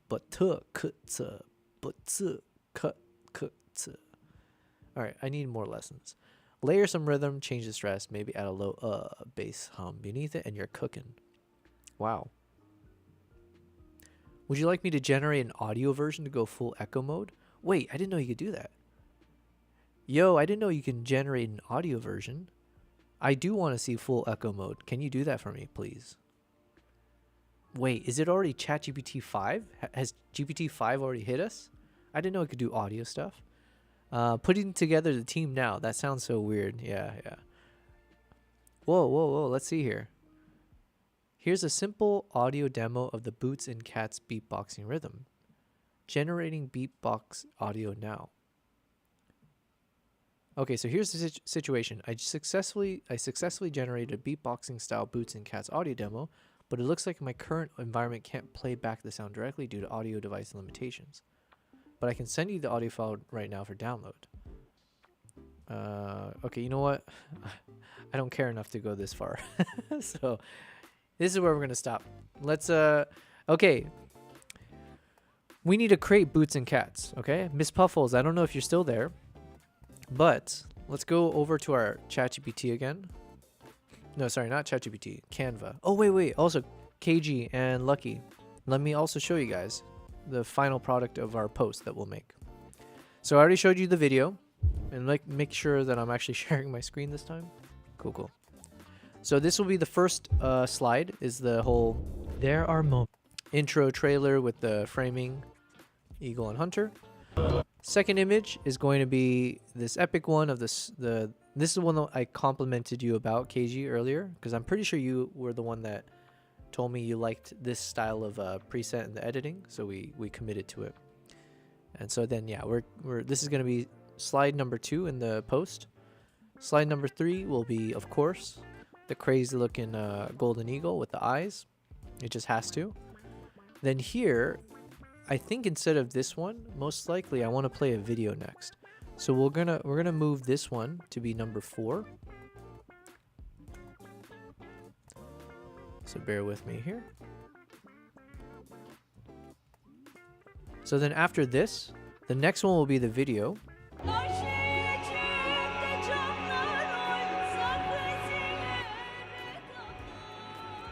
So basically the clip from our video, but I've kind of rearranged it so it can fit the 4x5 vertical format.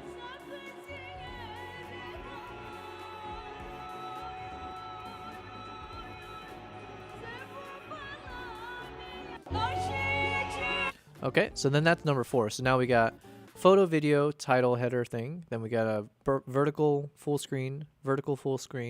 Then we got a video. Then number 5 will be not this. It'll be this one. So this will be number 6. This is number 7.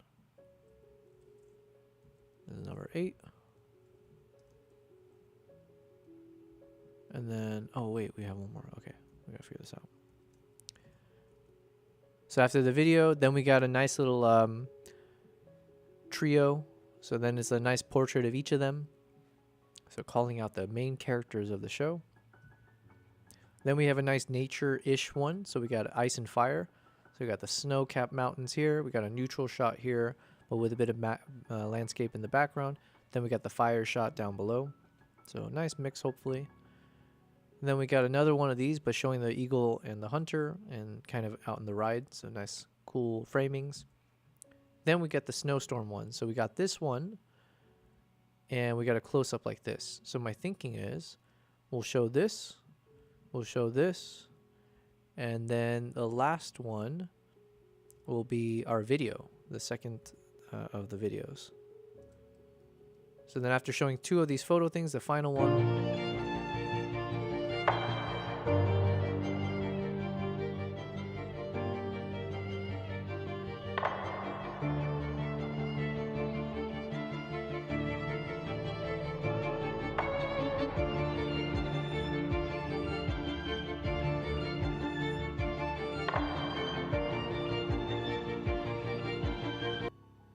That's it.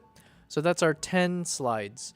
So we'll post this tomorrow at some point. I don't know when, but yeah, we did accomplish some things today, even though we kind of dilly-dallied around a bit. So speaking of dilly-dallying, let's create some emotes. Boots and cats, and then we need cats and boots. So give me a second here. I'm just going to try to find this real quick over on my other screen. We need my emotes one. Where was the emotes? Ah, is it this one? Yes. Let me drag this over here. All right, here we go. All right, so Miss Puffles, I don't know if you're still here, but if you are, we are going to create a few more emotes. Now, the purpose of my emotes, ideally, it would be mostly wildlife themed. So what we've been doing is taking photos that I've taken of different wildlife from around the world, and then trying to remove the background, see if we can turn it into some kind of a emote. So this was an example of an emote we created, the locked in emote. So this was heavily used 2 days ago as we were on our final day before game day when we were supposed to launch the video on YouTube. So we were locked in all day. That's the day we streamed like 11 hours, I think.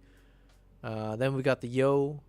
Honestly, we can just swap this out with anything, really. This face just says it all. Like, it just fits every mood. So, but yeah, right now we got the yo emote. Then this is the one that was used today. Thank you, Lucky and KG and all you guys, for warning me if I'm on the wrong screen or if I'm muted. So the moment I see that little red pop up on the emote, then I know to have a heart attack and like panic. I'm doing something wrong. So we got some of these done. We got the gorillas. We have a lot more to go, right? So we have all these other poses, some angry looking ones, some kind of shocked looking ones.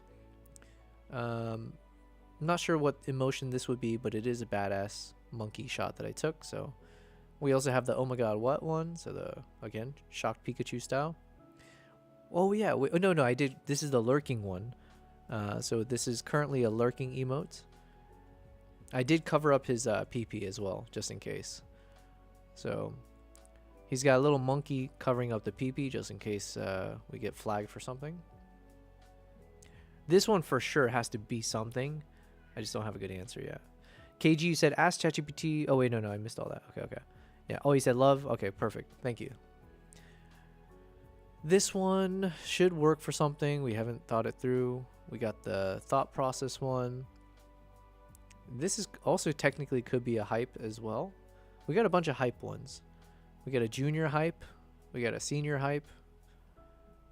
Muddy Buffalo. We'll figure that out. This could be Lucky and KG. There you guys are. Not dueling. Got the fox, tiger, hype. Oh yeah, we turned that into hype. We got a Chuckles face. Secretary bird. I do want to do something with these two. Mainly because of the eyes, but oh yeah, we have our little Izo Momonga. I'm gonna do something like that. We got a badass one-eyed Turkish cat. Squad W's, so that was the camels. This has to be something musical, obviously. I thought maybe this could be one in the future where it's like if I'm muted, then it could work in the same way the gorilla does, or I'm not sure. We got laughing one. Yeah, we got so many options. Listen, we got some really good options here. So we'll get to all that later. Our focus is boots and cats. So here's Nala, the aura emote. And we got Slim Kitty.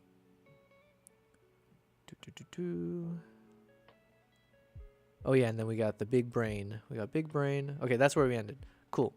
Now let's see if I can find the image of my cat.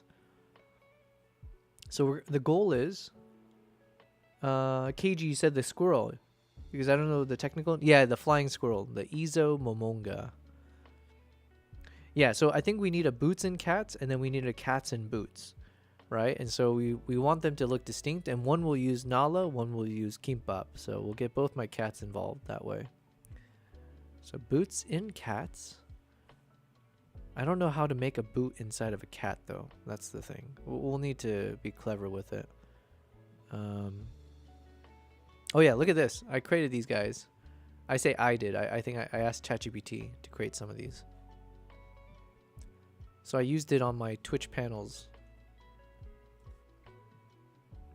Okay, so boots and cats in boots. Let's look at all our photos here. So the obvious example is we need something where we see the paws, so we can put the boots on. And that would be cats in boots. That's an example of a cat inside of a boot. What is an example of a boot? Boots in a cat. Boots in a cat. That's gonna be a tough one. Boots and cats. Okay, definitely one of these has to be it, right? One second, let's get rid of this one. Let's zoom in a bit. I feel like this was made for this. So 1, 2. I think one is. Oops, what did I just do? I accidentally exited out. Okay. Between 1 and 2.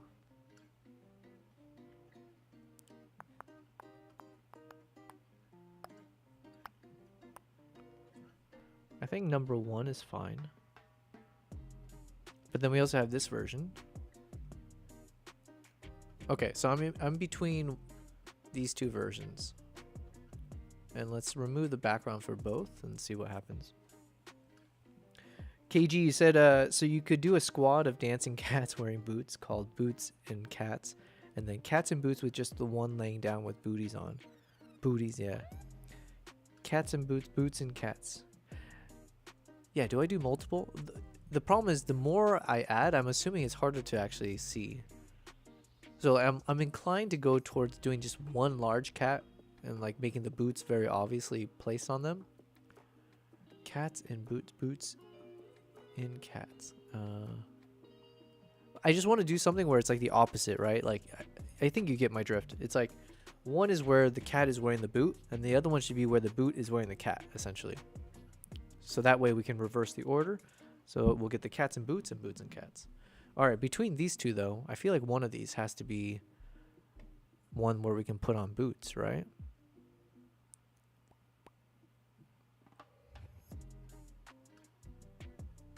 So let's look up the boots now. Boots. Come on, give me some good boots here. I think this pose looks better. Just because he's got such a ridiculous look on his face.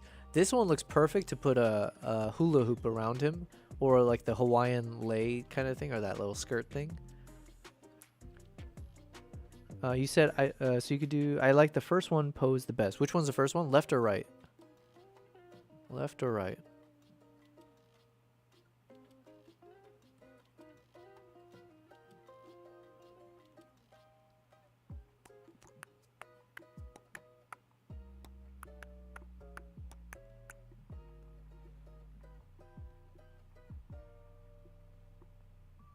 Oh wait, we need one boot. Left one, yeah? Okay. We'll focus on the left one for now. Yeah, I do agree with you. It's got such a weird look on his face too. Alright, we need a single boot.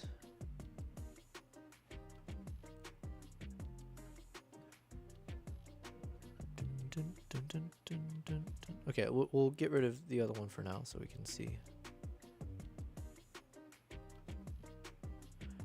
Man, what a stream. We do everything on the stream, okay? We edit videos, photos, We make emotes. We do poetry time with Mr. Echo, ChatGPT.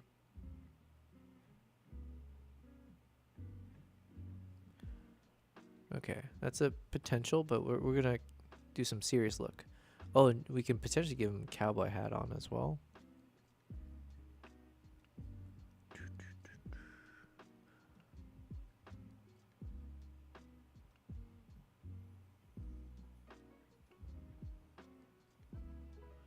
Now, since he is my male cat, I want him to have boots that match. And then for Nala, we'll do like a more feminine style.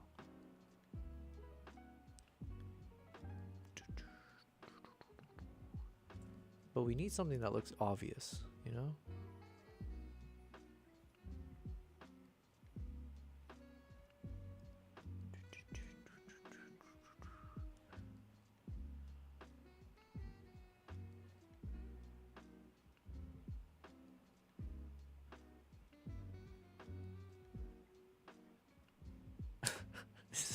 This is so ridiculous, by the way. I never thought this is something I would ever spend time doing ever in my life, but not that I'm complaining. Boots in cats. Now the problem is his tail is a bit confusing.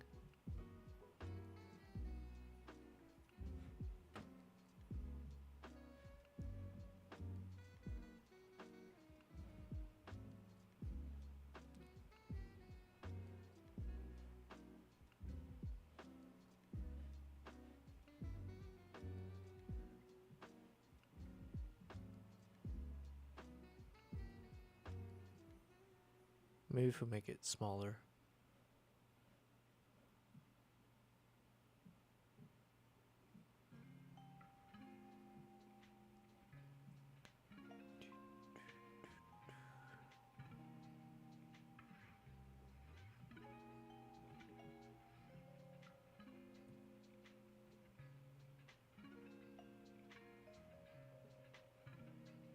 Okay, I feel like these ones fit a little bit better.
I'm not sure.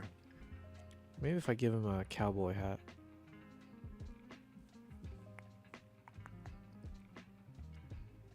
What did I say? So this is a cat in a boot. So we need a boot and a cat. That's the tougher part. Cat in a boot. Alright, let me look up cowboy hat. Cowboy hat. And we need it upside down, or we need the back side of the hat. Or tilted, I guess.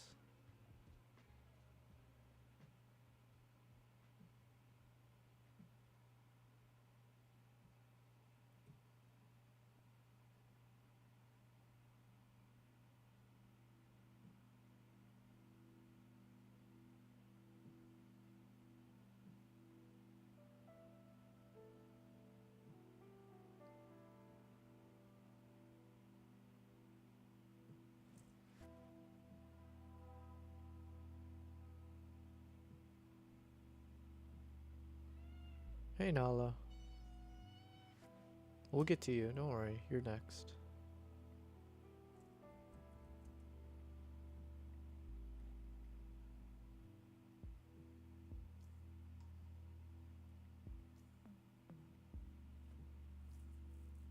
I have to make sure I don't cover the face too much. So ideally we can find a version where it doesn't block the face. You said I kind of like it over his eyes a little. Yeah, maybe if we can find like a tilted version. There's many options, so...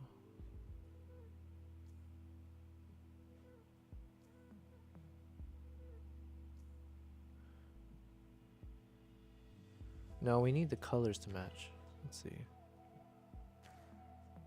Wait, what about this one?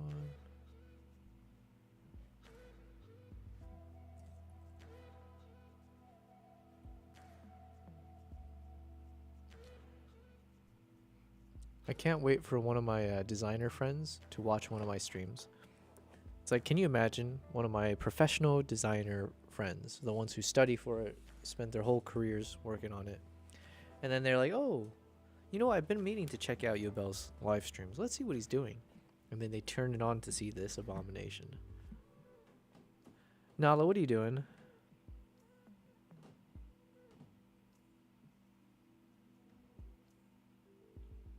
KG asked, how do you crop out the subject in your images to get the cat by itself? Oh, it's actually super easy in Canva. Like literally, this is why I love Canva. So if I take any image, let's say this one, all I have to do, there's a button on the top here on Canva called BG Remover. I do believe it's part of your paid, you have to have a paid subscription. But basically when I click on it, it just literally will auto magically remove the background. And if it's not perfect, then you can click on that and then you can like do the edits further. Photoshop Lightroom has it as well. Does Lightroom have it? I'm not sure. Photoshop should. How do you do that on Photoshop? I'm not entirely sure. I don't really play around with Photoshop too much. But it's like, the reason I don't have to play around with Photoshop so much is because tools like Canva exist. Nala? Oh wait, sorry, I wasn't showing my screen. Haha, I caught myself. But I also want to see what my cats are about to do. Careful there, buddy. No, Nala, no. No. I don't know why I didn't realize what she was trying to do. She was trying to jump up to the top of my... Come on, get down. Okay. Crisis averted. So let me share my screen. This is what I meant to show. If I take a random photo, so let's say we take this photo of Kimbap when he has a little kitten. In Canva, all I have to do is hit this button that says BG Remover. And then it literally will wipe it away. And then if I click on BG Remover, I can restore or remove some things. It's so simple, honestly. Whereas if I try to figure out how to do that in Photoshop, I would have to like Google, search for an answer, watch a tutorial. You know, it's just not worth it. Same thing. Let's say I take this photo, I just hit BG Remover. It does a nice little scan, and then voila, there we go.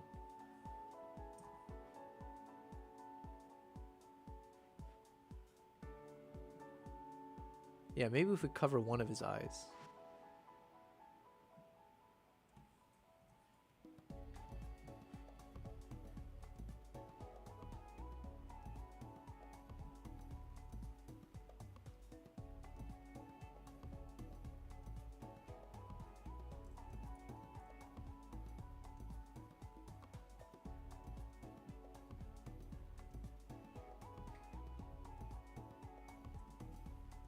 All right, how do we feel about this one?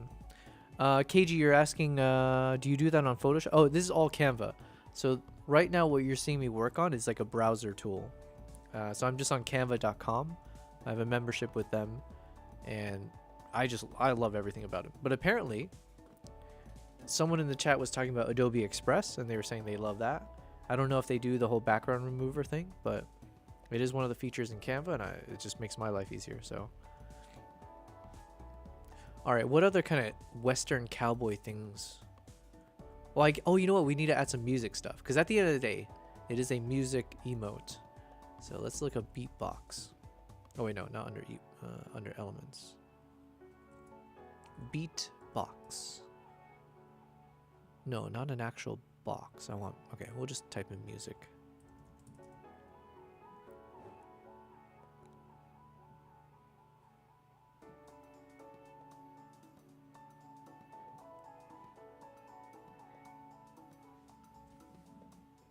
All right, my cat's going crazy. You know what? Every time my cats go crazy, I've realized it's always at a certain time. It's always after midnight. So now it's making sense. Right now it's 12:20 a.m. for me. You have Canva on your phone unpaid? Yeah. I have it on my phone as well. I barely use it. I was using it today though. But I think for like the BG remover, because I do see there's a little crown icon next to it, so it might mean it's like a paid feature.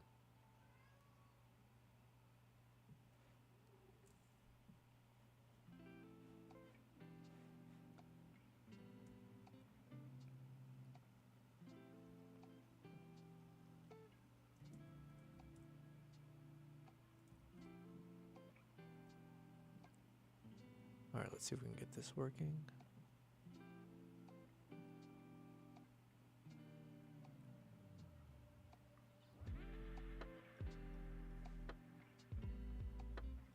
Is that too much?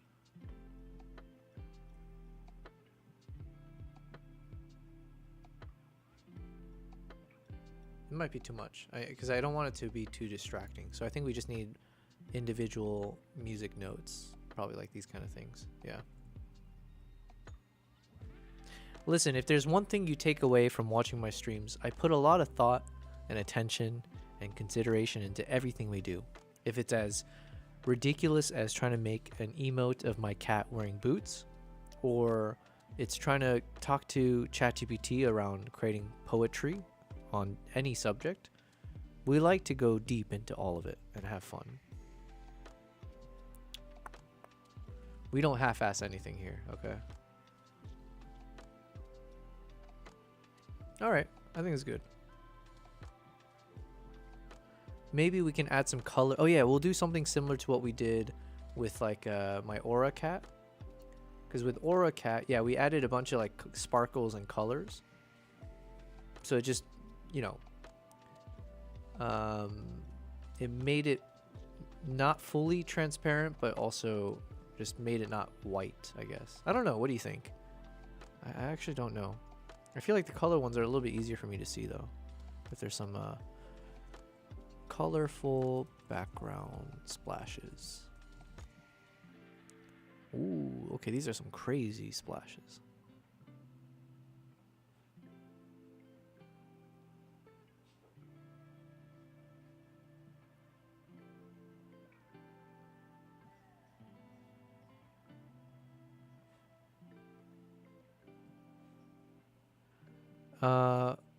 You said we want that with it being small? Oh, you mean like adding colors, yeah? So it's more visible or something?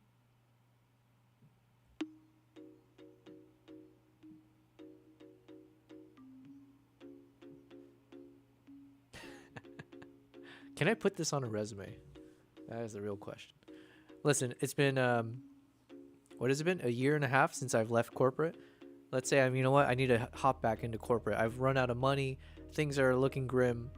So let me, with my tail tucked behind, between my legs, here I go into the office for an interview. And they ask me, what have you done in the past year and a half? And I'll be like, oh, I'm glad you asked. Here's my portfolio. First, you got to subscribe to my Twitch. And then the recruiter is going to be, okay, fine, let's find your Twitch. And I want you to type in there, Yobel P, boots and cats. Okay. Boom. Did you see that? Yes. Did I get the job? Well, okay, it looks kind of cool. I'm not going to lie. So this is going to be, yes, KG, you take partial credits. Yes. You'll take a commission out of my first paycheck in corporate, back to corporate. Okay. So we're going to call this one Cats and Boots, because we have the cat in the boot. But now we need to create the boots and cats. And that's going to be the trickiest one. I have no idea how we're going to make this work. Now, at the very least, we want to use Nala. So we can narrow it down to the fact that we're going to use a photo of Nala. So the question becomes which photo and which one can really depict what will inspire us, I guess. Which of these cat photos of Nala will make us think of, what do we say? Boots and cats. Boots in cats. We got a cat in a boot. We already used the aura farm one. Boots in cats. Cats and boots, boots in cats. And the problem is it has to be easy to understand and easy to see. Boots in cats. Cats in boots. Oh, I guess the most ridiculous example would just be a picture of a big ass boot. And then where the feet of the boot is, you just put 2 cats on it. I don't know. That'd be very, very ridiculous, but. All right, which one of these? Boots in cats. Boots in cats. And it has to be goofy looking, I guess. Man, we have so many contenders for Kimbap because he's like the most ridiculous. Like, I think for this one, I could make him wear boxing gloves. I don't know. He's a ridiculously goofy cat. You said yes. Make her bottom half body a boot. Boots in cats. Ah. No, but it has to be the reverse, right? Or okay, so when I hear boots in cats, I'm hearing like boots inside of a cat. So we got a cat inside of a boot, and now we need a boot inside of a cat. So somehow the boot has to be inside the cat, right? Which is like how the hell are we gonna make that work out?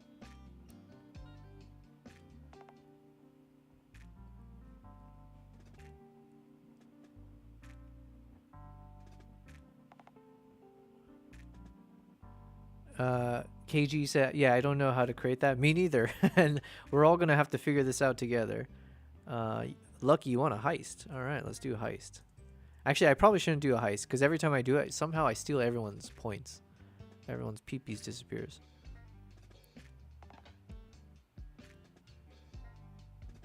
Boots in a cat. Boots in a cat.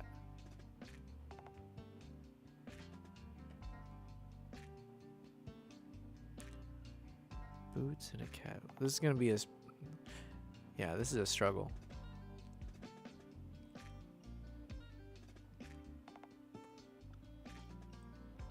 Okay, I think these are all my Nala cat photos probably.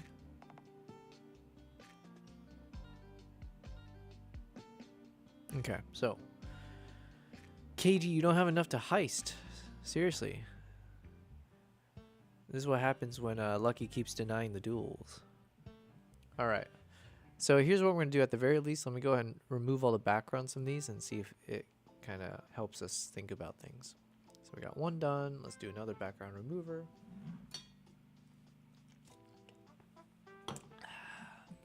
Okay, another one. Not the best.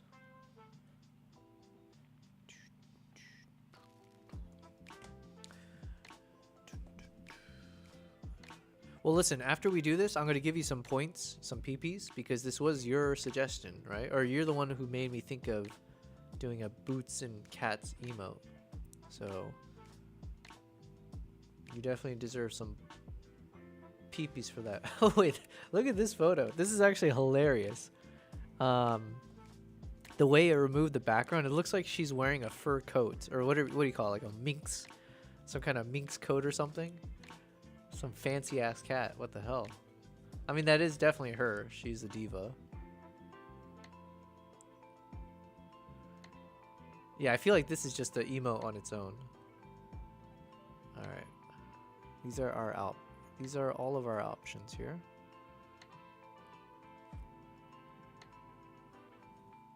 So which one of these makes us think of adding a boot to it and it would work? Boots and cats. Boots and cats.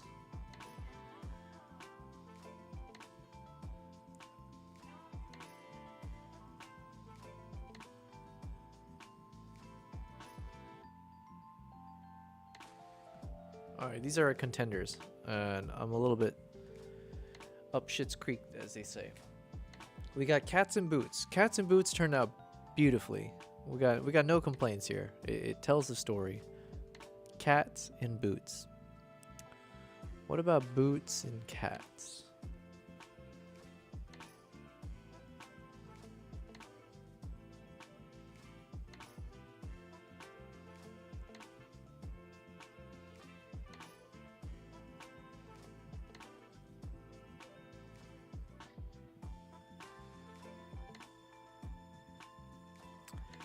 Now, clearly we are overthinking things here.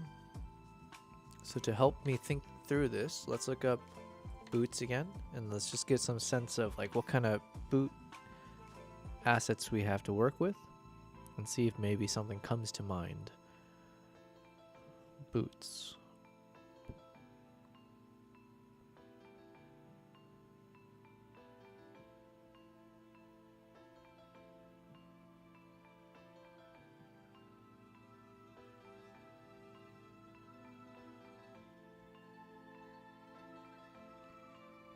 How can a boot be inside a cat?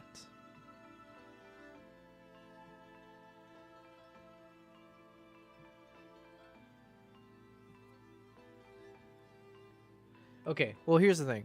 I don't think we're going to come to a good answer for this. So most likely what we'll do is we're just going to have two versions of my cats wearing boots and looking, fancy with it and dancing. And then at least we know that there are two options, and either one will lead to one of my cats dancing. I think that's probably the best bet. Because honestly, I cannot creatively think right now about how the hell do we make a boot inside a cat. So let me see if I have more photos of my cats though, because I thought I did. Stick the head out the bottom of the boot. Oh yeah. Yeah. So that could be cool. Like if we just do a massive boot. So yeah, so one option is obviously my cat being the main focus. And then yeah, maybe with this one, we can either make the boot look big as like, take up most of the screen. And then yeah, I like what you're saying. Like maybe the cat's head pops out. Oh yeah, maybe this one here then. So like,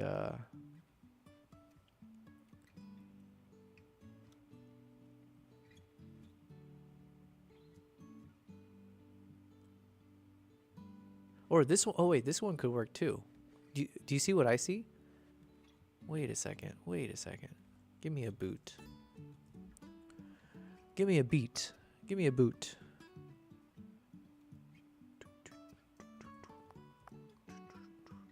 Okay, give me a big ass boot. I totally see something here.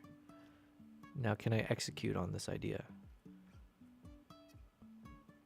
Everyone is waiting with bated breath as I look for the best boot that represents Nala as well. Oh yeah, and we can give her a cowboy hat as well.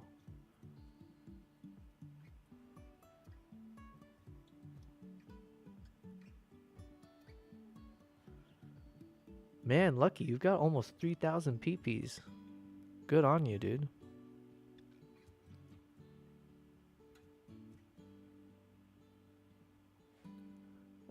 No, this one doesn't have enough depth to it.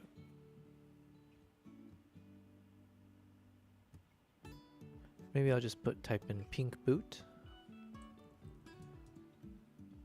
Oh wait, KG, you said pink. Oh, nice. I didn't even see your message. Okay, we're on the same wavelength now.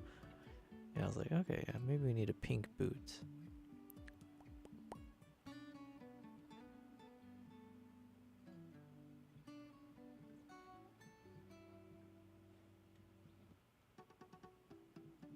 I want like a 3D looking boot.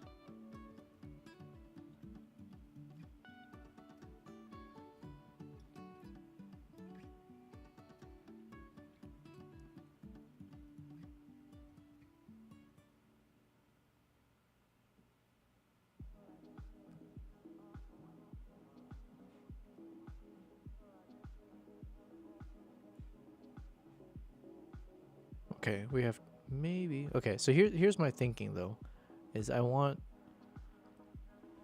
if I increase the size, and it can almost look like she's inside the boot, to like what you said, KG. and it's like, you know, half her body's out because obviously she's sticking out of the boot. So if there, maybe we can do something like that with one of these boots. But I think I need like a 3D. I need like a 3D looking boot, kind of like this one. You said he could be more generous. Who? Oh, Lucky. That's funny.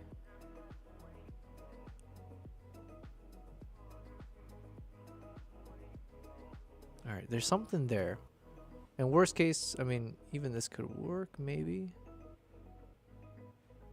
Let's see.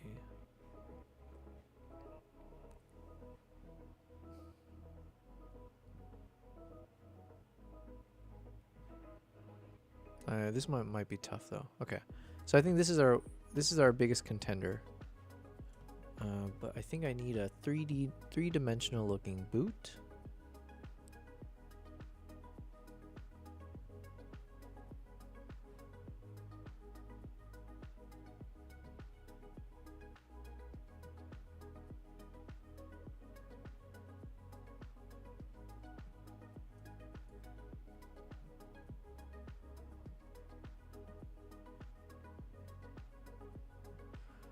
Yeah, this might be a tough one though. I need like a 3D boot. 3D boot.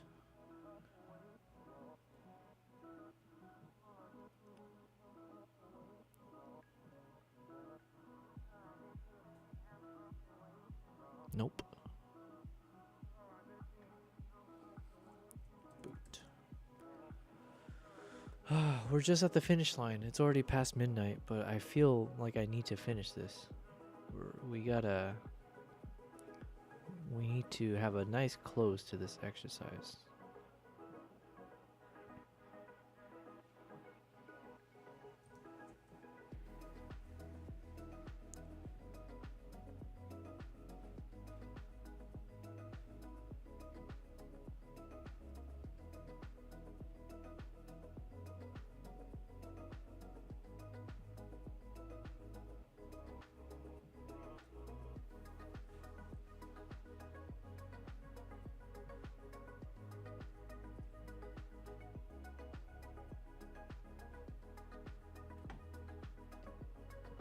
Okay, another idea.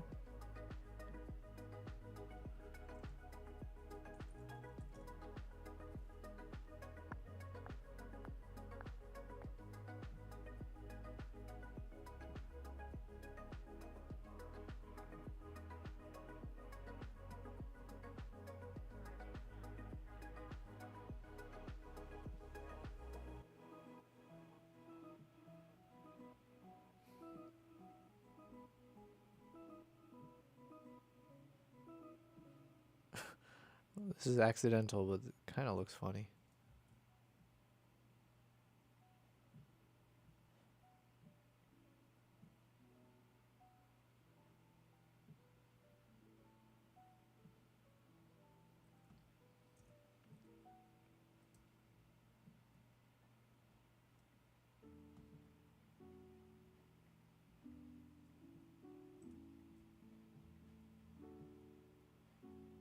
I want to see which one does it better.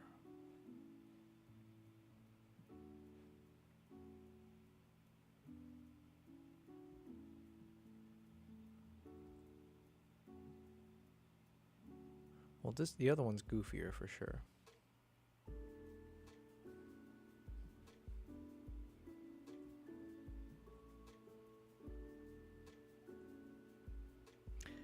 Okay, I think we're gonna go in this direction here. Because we want the boot to look very prominent, whereas the cat was more prominent, but it's clear he's wearing boots and music stuff. Now we've got this absurd looking boot and the cat. So I think this might be the winner. It's got a nice three-dimensional look to it.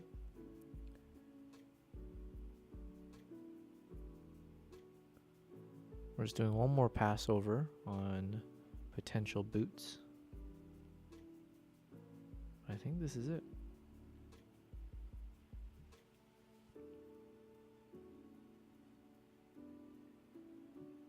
Okay, this is option number 2.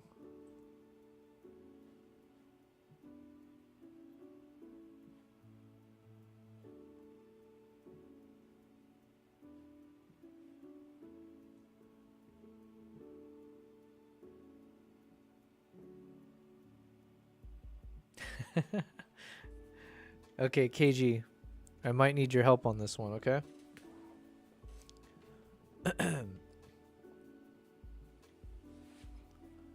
We have two options here. Something like this one as the image we work with.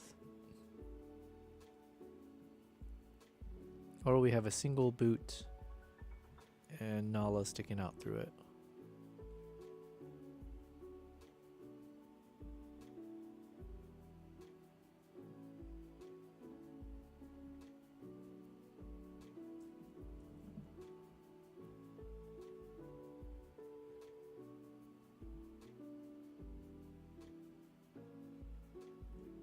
So we got Boots and Cats version 1.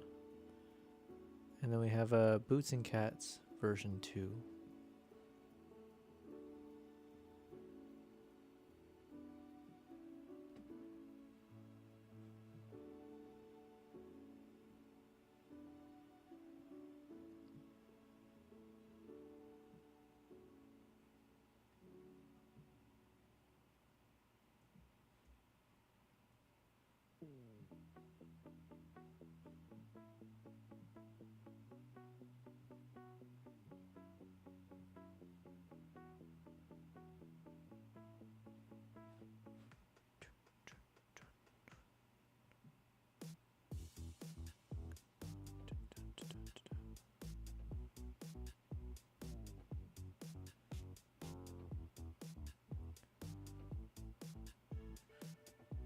Alright, both look very absurd, so I'm actually happy with either of these.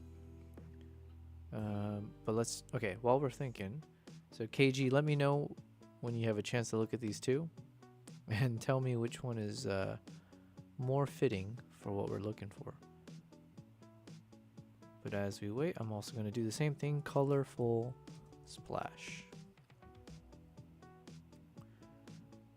And let's go with something.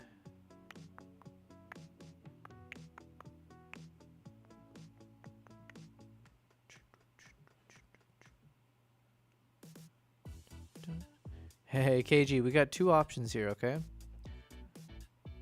We got option 1, cat in a boot, boots and cats. And option 2, still a boot and a cat in a boot. So we need to choose one of these. And then we'll add some splashes and stuff. Let's go option 1 and option 2.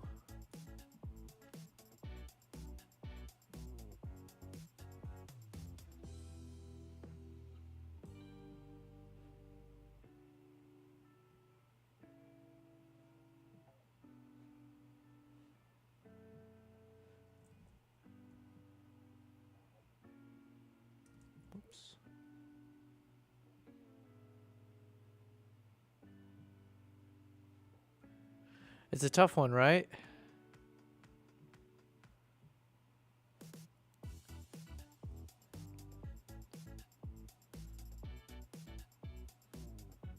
Maybe if we keep adding stuff to it, something will...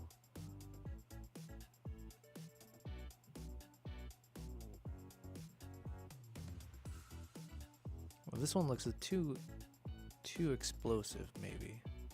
Or like, it might make it hard to see the cat. I don't know, let me think.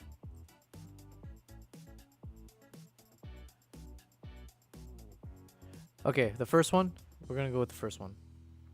We'll keep this as a backup for later. So with this one, let me just duplicate this. We're gonna try different backgrounds real quick.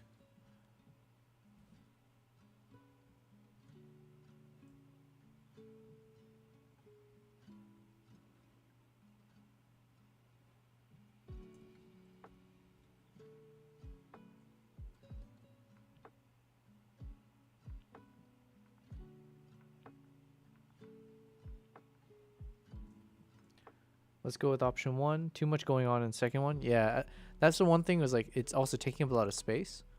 Whereas here, it's like clearly obvious we're focusing on this random, the way that, you know what, I do like this boot because it looks almost like a superhero kind of a shot of something, you know. I don't know, it's just weirdly placed, so it's easier to focus in on it, I guess.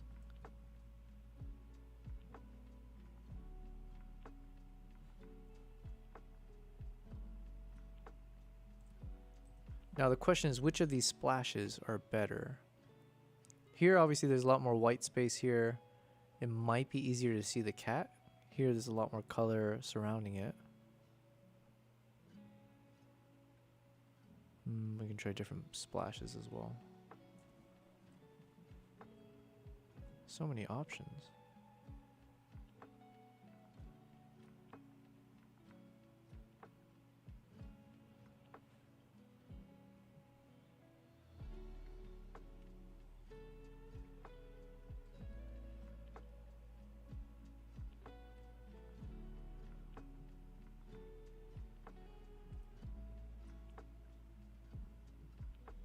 It's probably too much.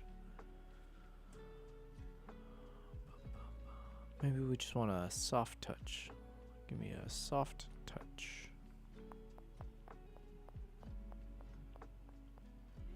Something like this.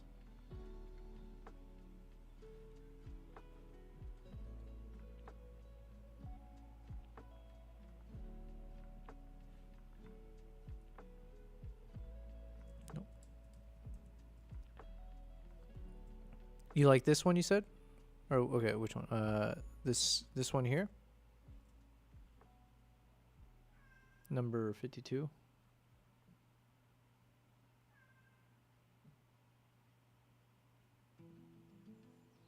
Yes? Okay, cool, cool.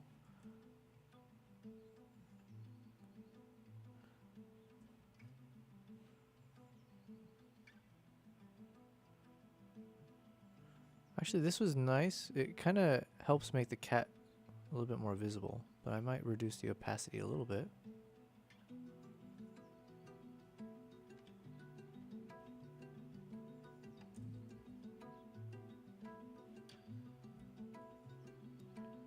$52, yes. Awesome, awesome. Okay. We're going a little crazy with it. You know what? We just want to see. You know, we're just a little curious to see what will it look like.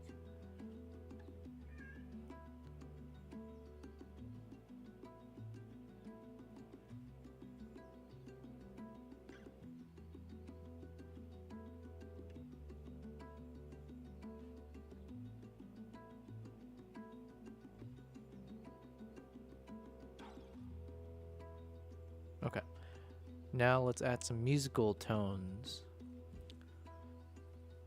Beatbox. I think we looked this up before. Nothing happened yet. Song. Ooh, let's give her a microphone.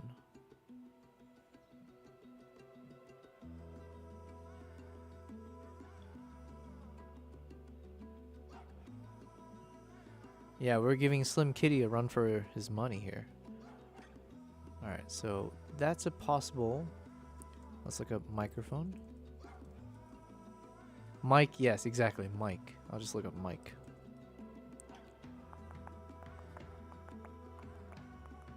Let's create a duplicate. I don't mind this mic, but if we can find one that looks a little bit more realistic, this one's a bit flat. So if we can find one. It does have a nice heart in it though. That is cool, but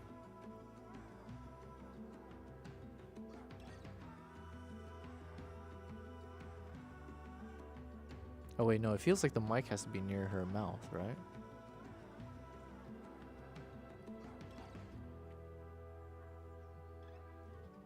Or like a mic stand?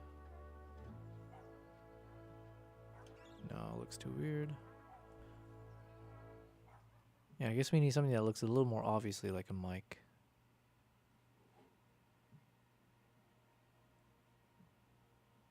Now it looks like an ice cream cone.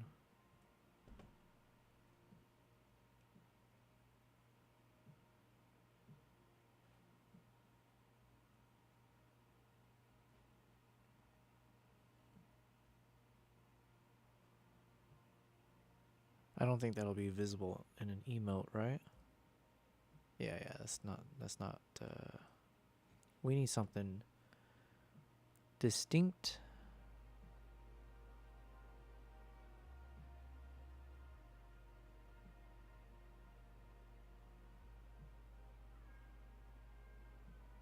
Oh no, I'm so hungry. Okay, we gotta hustle. We gotta finish this so I can Make some food. Give me a microphone. Obvious microphone. That doesn't look obvious. Probably need to go with the universal looking microphone, right?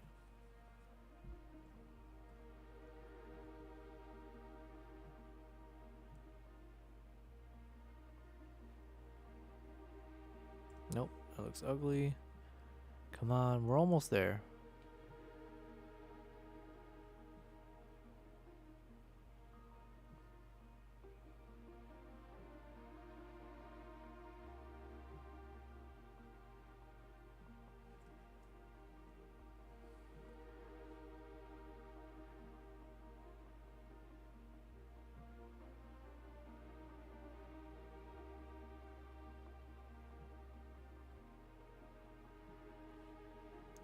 Star kitty power.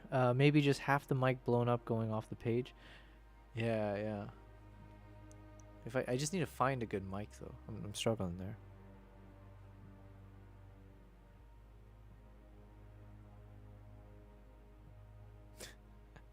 Yeah, like this kind of mic off the page. But yeah, but the problem is like on such a tiny emote, I don't think it'll be that visible. Wait a second, what about this one? Yeah, and then the problem is some of these, especially again when it looks tiny, I think it's just going to look like an ice cream cone or something.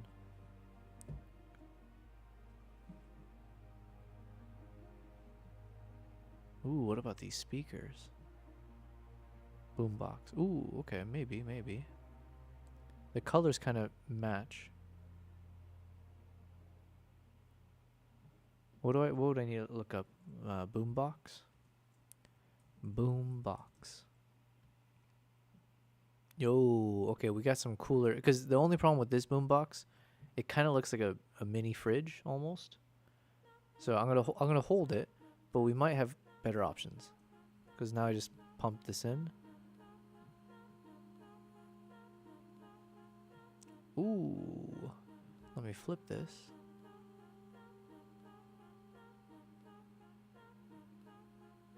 Let's put this behind the cat.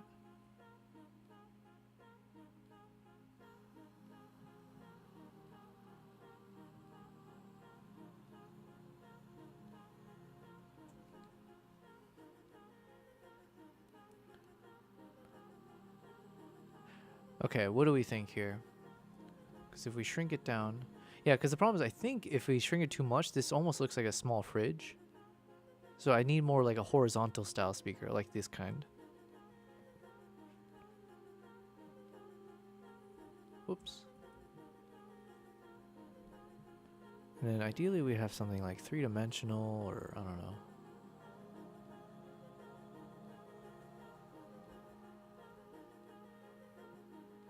No, I think it's not as easy to see. Agreed? Okay. We're almost there, KG. We're right at the cusp of discovery.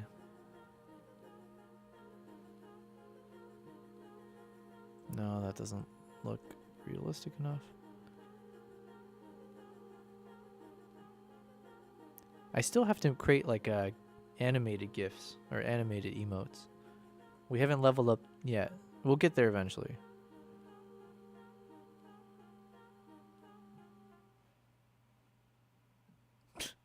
Well, this could be an emote of its own, to be fair. Too much going on. Okay, I think, honestly, that might be the best one.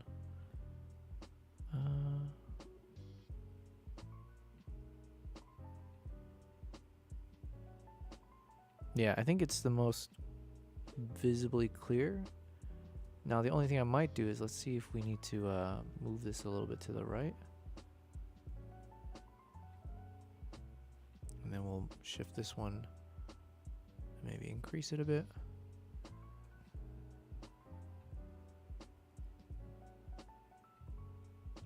Okay, I think we're good. So let's delete this. This one was a bit too simple. Nice try. All right, we got our 2 emotes. Okay, so we got cats and boots and cats. So basically we can use these whenever we're hype for music. So, wow, look at that. So let me give you KG for this level of effort to come up with custom emotes. We gotta come up with the right amount of PPs. Is there really enough PPs to really match the quality of these two emotes? I'm not sure. Let's see. We're gonna go to Cloudbot loyalty. Where's KG? There you are. Okay. I believe in my heart of hearts this deserves 500 PPs for each of them, you know? So we are going to up you by 1,000 PPs. There you go. You have now received a total of 2,037 PPs. So you're catching up to Lucky. Lucky is still almost 1,000 more than you. But you're within reach if you just do a few duels here and there. But yeah. Wow, okay. These are awesome. So we got some work done today.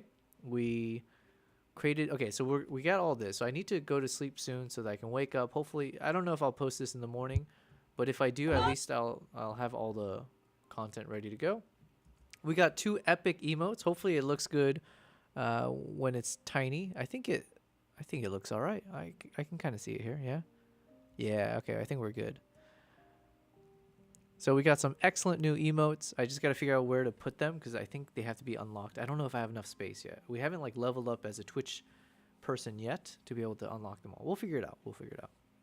But okay, guys. Well, listen, what a good day. We had an excellent day. We got a new microphone. It's been really fun playing with it. I'm going to test it out later and see. I'm going to rewatch the VOD at points and see how it is. KG, you're about to steam. Oh, okay. You're about to stream. Yeah. When are you about to stream? Like in any minute from now, or like yeah. But yeah. Right now, unfortunately for me, it's like 1 a.m. I haven't eaten all day, so I'm kind of struggling to figure out what to do. You're loading it up now? Nice. Okay. Well, listen, I think there's only 3 of us on the Twitch side of things, but I would love to do a raid to KG because she has helped me come up with these little emotes. So, yeah, let's see if we can hop you over. We've kind of died down for today. Also, I've been having some issue with my restream because it keeps showing that I keep popping offline. So hopefully the network connection's been okay this whole time. KG, you said you're proud of these? Hells yeah. Listen, we couldn't have made this without your help there. 1, with the inspiration of the idea to begin with, and then 2, obviously just trying to fine-tune this. But look at this. How cool is that? We'll make a whole YouTube video about how we made emotes, okay? But yeah, these turned out pretty cool. Listen, I am no artist, all right? But we have fun with it.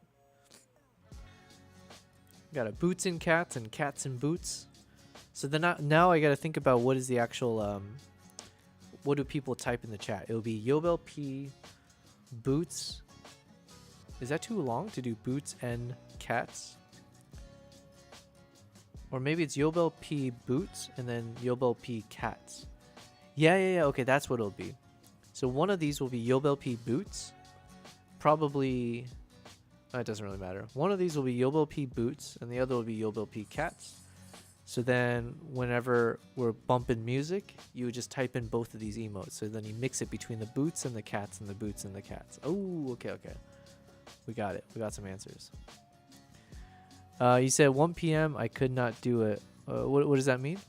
Oh, you're trying to hit the stream button at 1 a.m.? Is that what you're saying? Oh, 1 p.m. for you or something?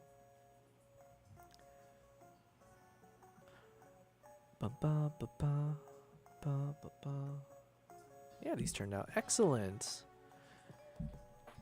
What a day. So not only is this mic sounding crisp, I cannot wait to hear this. So, well, this is going to be extra motivation for me as well for us to get through project number 2. Oh, you said I could not stream all day till 1. Yeah, I mean, we started a little bit later today, to be fair. So we started today at around like 5 a.m., I think. Or no, it's not 5 a.m. we started around 5 p.m. and then we went until what? Well, 1 a.m. now. I can't do quick math. It's too late for me to do that. I'm gonna jump over to the full screen for a little bit as we get ready to kind of tune on down. I'm excited for Project 2 and these emojis. Yes, yes. But the thing is, I think I've run out of space on the Twitch thing. So really, we just need to keep streaming, and so hopefully we grow our channel more and more. But yeah, because I think at some point you can unlock more of those emotes. But just know that we got many in the chamber. Maybe I'll even swap some out. I don't know. But yeah, these, I feel like these have to be in the free tier, right? I don't know. Actually, I don't know. These are so cool. These are epic, right? Some of the emotes we've come up with recently, I do feel like they're quite classy. These are premium. There's a premium feel to this, especially once we can animate it. So then you get a nice little hype, bouncing with the music. So we got boots and cats. Boots and cats. Then we got big brain. Look at the thought process we had on this. All the efforts, the trial and errors. Slim Kitty still up there. We haven't done the Aura farming one. We have Aura, just not the Aura farm. If someone tuned into the stream right now, they would have no idea that what we focus on is more around photography and videography. Oh, my cat's going crazy behind me. Yes, Kimpop. Boom, boom. Squad W. Yeah, we got plenty more. So as long as they can unlock more. Actually, for my Kick viewers, on Kick, I think there is an unlimited number of emotes. But the problem with our Kick is we definitely we've been struggling on the Kick side in terms of having consistent growth. It's been weird. Like I would say, what are we on? So we're on day 26 of streaming.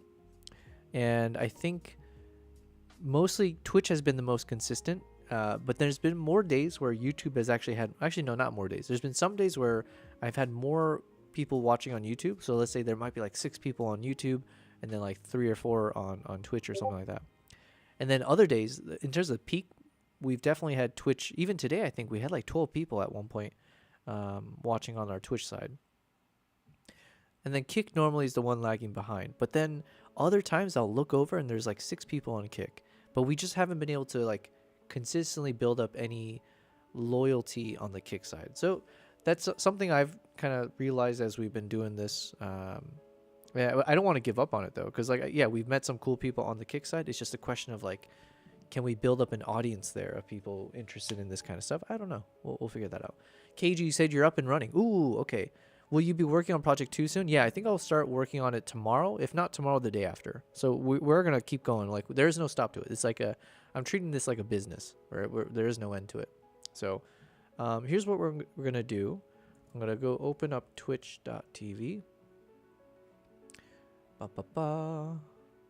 We're going to raid KG as a small thank you for helping us have an entertaining stream today, especially with the 2 new emotes, which we need to create. We'll try to create it for tomorrow. Let me see how to do this though. Do I hit raid? Now there's only 3 of us, but either way, I do hope you have an amazing stream. Do I type in here following maybe?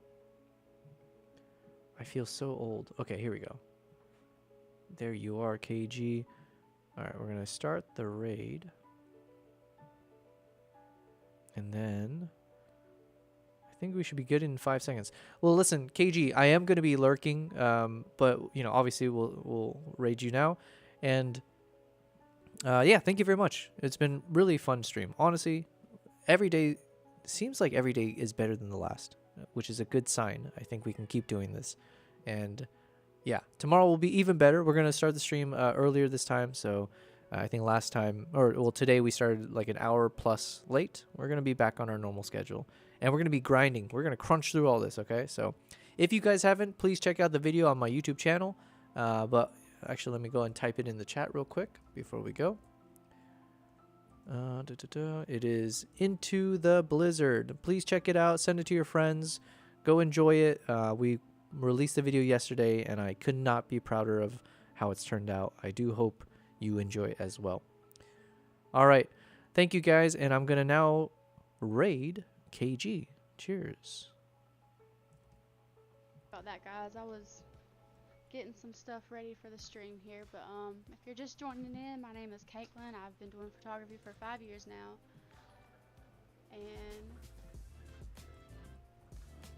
hello. Hey Yogle, how are you? Oh, nice